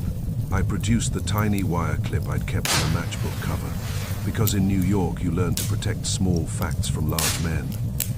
Dugan's eyes went to it, and then away too fast. A man doesn't look away like that from something he's never seen. Wolfe noticed too. You recognize it. I don't, Dugan said. Wolfe's gaze was steady. Lieutenant, I will not argue with you. I will demonstrate. He leaned forward slightly. The courier kept touching his collar. That behavior was observed by Mr. Goodwin, by a doorman across the street, and by Mr. Stebbins. We found a concealed wire clip sewn into a strip of cloth, torn on my iron rail. The rail used by a bleeding man at 3:30 in the morning. The most plausible function of that clip is to anchor a wire beneath a collar. Dugan's mouth tightened. Lots of clips anchor lots of things. Indeed, Wolfe said. So we ask, why anchor a wire beneath a collar? The common answer is surveillance, a microphone. Stebbins whispered. He said it might be a microphone. Wolfe shook his head slowly, but a microphone would serve the listener, and a listener who merely wishes to hear does not need to force a man to touch his collar, repeatedly as if checking whether he is alive. Wolfe paused, and his voice turned very quiet. A man touches his collar like that, when the collar is a leash. Dugan's eyes flashed. That's fantasy. Wolfe's gaze stayed calm. Number it is mechanics. He lifted the clip with his fingertips, careful, like a jeweler. This clip could anchor a microphone lead. It could also anchor a thin trigger lead, one that connects to a device that punishes speech. Stebbins' face drained. Punishes. Wolfe nodded. Yes, speak the wrong names. And the man listening pulls the switch. The room went still. Even Dugan stopped breathing for a beat. And that one beat told Wolfe everything. Wolfe said softly, "Thank you." Dugan's eyes narrowed. For what? For confirming that you understand precisely what I mean. Wolfe replied. Dugan's voice came out harder. You can't prove any of that. Wolfe leaned back, unhurried. I can prove enough. He looked at Saul. Mr. Panzer. Saul's voice was quiet. Yes. You visited the messenger service, Wolfe said. Saul nodded. Yes. The locker key left for Goodwin was dropped by a man matching the courier's description. Dark hair, plain coat. He kept touching his collar. The clerk also remembered a larger man waiting outside in a black car. The larger man wore gloves. He smelled of oil and cheap cologne. Kramer wasn't in the room yet, but I could almost hear him grinding his teeth wherever Wolfe had parked him. Wolfe had wanted Dugan boxed in before he let thunder into the office. Dugan's face stayed controlled. So some man in a car smells like oil. That doesn't make him mine. Wolfe nodded. Of course, we might call him a hired escort, a handler. Dugan's eyes hardened. You're inventing characters. Wolfe's voice stayed mild. On the contrary, you supplied them. The doorman across the street saw the black car at 3:30. The clerk at the messenger service saw it. Mr. Goodwin observed the same odor in the cloth strip. It is all very consistent. Dugan said nothing. Wolfe leaned forward. Now we reach the heart of it, the ledger. He opened the desk drawer and withdrew a sealed envelope, heavy with paper. Dugan's eyes followed it despite himself. Wolfe set it down but did not open it. You came for this. Dugan's smile returned. Thin, if you have stolen police property, you should return it. Wolfe's eyes narrowed. Return it to the thieves who stole it from lawful custody in the first place. An intriguing notion of ethics. Dugan's jaw tightened. Wolfe tapped the envelope. This ledger contains no names, only codes and dates. But the codes rhyme with evidence tags, jewelry, cash, firearms, items marked disposed, on paper and sold in reality. Dugan's face went still. Wolfe continued. One entry, written before the act, states, Tonight, drop at Wolfe, doorstep. That is foreknowledge planning. Someone arranged for blood to appear on my step and for a strip of cloth to snag on my rail. Dugan's voice was cold. Anyone could write that. Wolfe nodded. Yes, but only someone with access to my address, a courier under control, and the boldness to use my home as a stage would write it. Dugan's hands tightened again. He looked at the envelope as if imagining it burning. Wolfe said, We will now identify the courier. Dugan's mouth tightened. I don't know any courier. Wolfe's eyes narrowed. His name was Eddie Vance. Stebbins made a small sound, like a man struck. Dugan's head snapped up. That's... Wolfe cut him off. Yes, Eddie Vance. A small time runner used by larger men. A courier who stole the ledger and attempted to turn himself in, quietly, before he was killed. Dugan's face hardened. You're making that up. Wolfe's voice remained calm. Number Mr. Panzer located the name through the messenger service and the locker payment trail. Eddie Vance used a familiar cash habit and an old contact. He did not wish to be recorded, but he did leave fingerprints in the world. He was careless in small ways. That is how we found his name. Saul nodded once, confirming without ornament. Dugan's eyes narrowed. So what? Wolfe leaned back. So your problem is not that I know his name. Your problem is that I know why he came to me. Dugan's smile flickered. Wolfe said, Louis Roper did not come to me as a client in the ordinary sense. He came because he needed refuge from both criminals and uniforms. He had stolen the ledger from your operation. He feared that if he went to the police, he would be delivered back to you, or to someone above you. So he sought my house as the only place in New York where a man might speak without being drowned by procedure. Stebbins whispered. He didn't speak. Wolfe nodded. Precisely because speech was dangerous. He tapped the wire clip. The wire under Eddie's collar was not for recording. It was a trigger lead, a leash. Speak the wrong names, and the man listening, perhaps holding a device, could punish him. Silence was his only safety. Dugan's face had gone rigid. His clean tie looked suddenly too tight, like it was choking him. Wolfe's voice sharpened slightly. Now, Lieutenant, we must correct a detail. Eddie Vance did not die in the alley behind the Broadway, Central Hotel. Dugan blinked once. Wolfe continued. That man, Louis Roper, was an intermediary. He delivered money, carried messages, and tried to buy protection with cash. He was expendable. When he failed to retrieve the ledger, he was murdered. Dugan's mouth tightened, but he said nothing.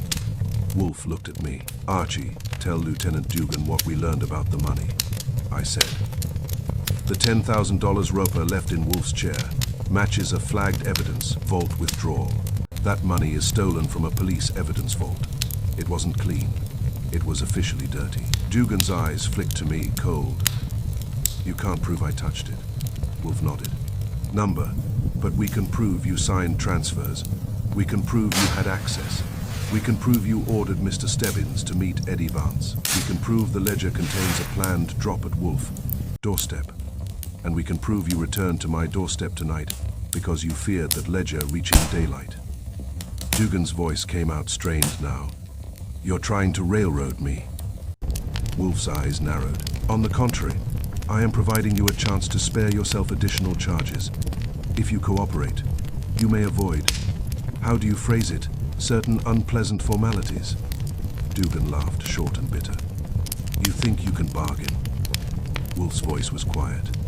No, Lieutenant, I think you are already bargaining with yourself. You are deciding which truth costs you less. Dugan's jaw clenched.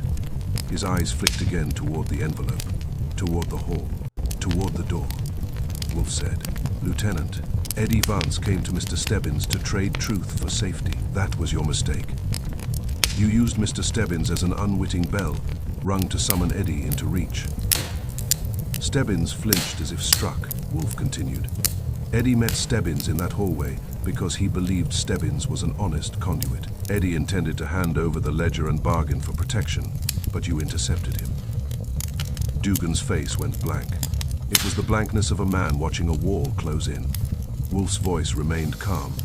You, or your handler, took Eddie. You kept him leashed. You brought him bleeding to my stoop at 3:30 to frighten me and to plant police cloth on my rail. You then removed him without ringing because you did not want him to be found here alive. Dugan's lips parted. That's Wolfe's eyes narrowed. You did it to scare me off and muddy the trail. Dugan's voice rose, sharp. You have no body. Wolfe nodded. Correct. Eddie Vance is missing. He leaned forward. But the ledger entry proves foreknowledge. The cloth proves contact. The clip proves control. The money proves source. Your return tonight proves fear. Dugan's hands tightened. For the first time, his calm cracked into something raw. You don't know what you're talking about, Dugan said, voice harsh. You don't know. Wolfe cut him off. On the contrary, I know exactly what I am talking about. I know that Eddie Vance tried to turn himself in quietly, and you prevented it. I know that you killed him. Stebbins whispered, Sir. Dugan's eyes flashed at Stebbins. You stupid. Wolfe's voice snapped like a whip. Enough. For a second, the room held still. Dugan's breathing was audible now, fast and controlled, like a man trying to keep a lid on boiling water. Wolfe leaned back again, because Wolfe always gives a man room to hang himself. A crowded gallows is messy. Lieutenant, Wolfe said softly, I will now do you a courtesy. I will tell you how I know you killed him. Dugan's eyes narrowed, Wolfe said, because you planned my doorstep. He lifted his hand, palm up, as if displaying an object. In that entry, tonight, drop at Wolfe doorstep. The word doorstep is not an observation. It is a destination. That destination requires a living, bleeding man. A corpse cannot be leaned on a rail and removed without question at 3:30 in the morning. A living man can. Wolfe's voice lowered. Eddie bled on my step. Then he was taken away, and now he is missing. The simplest explanation is that he was taken away to be killed and disposed of, because a living Eddie could speak, and a dead Eddie cannot. Dugan's face tightened. Wolfe continued, You did not fear my turning the ledger over to authorities, because you feared theft charges. Theft can be negotiated. You feared murder. Dugan's eyes widened slightly, and that widening was a confession without words. Wolfe nodded once, as if acknowledging a point scored. Exactly, Wolfe said. Dugan's voice came out low, almost a snarl. You think you've won? Wolfe's eyes narrowed. Number I think I have solved.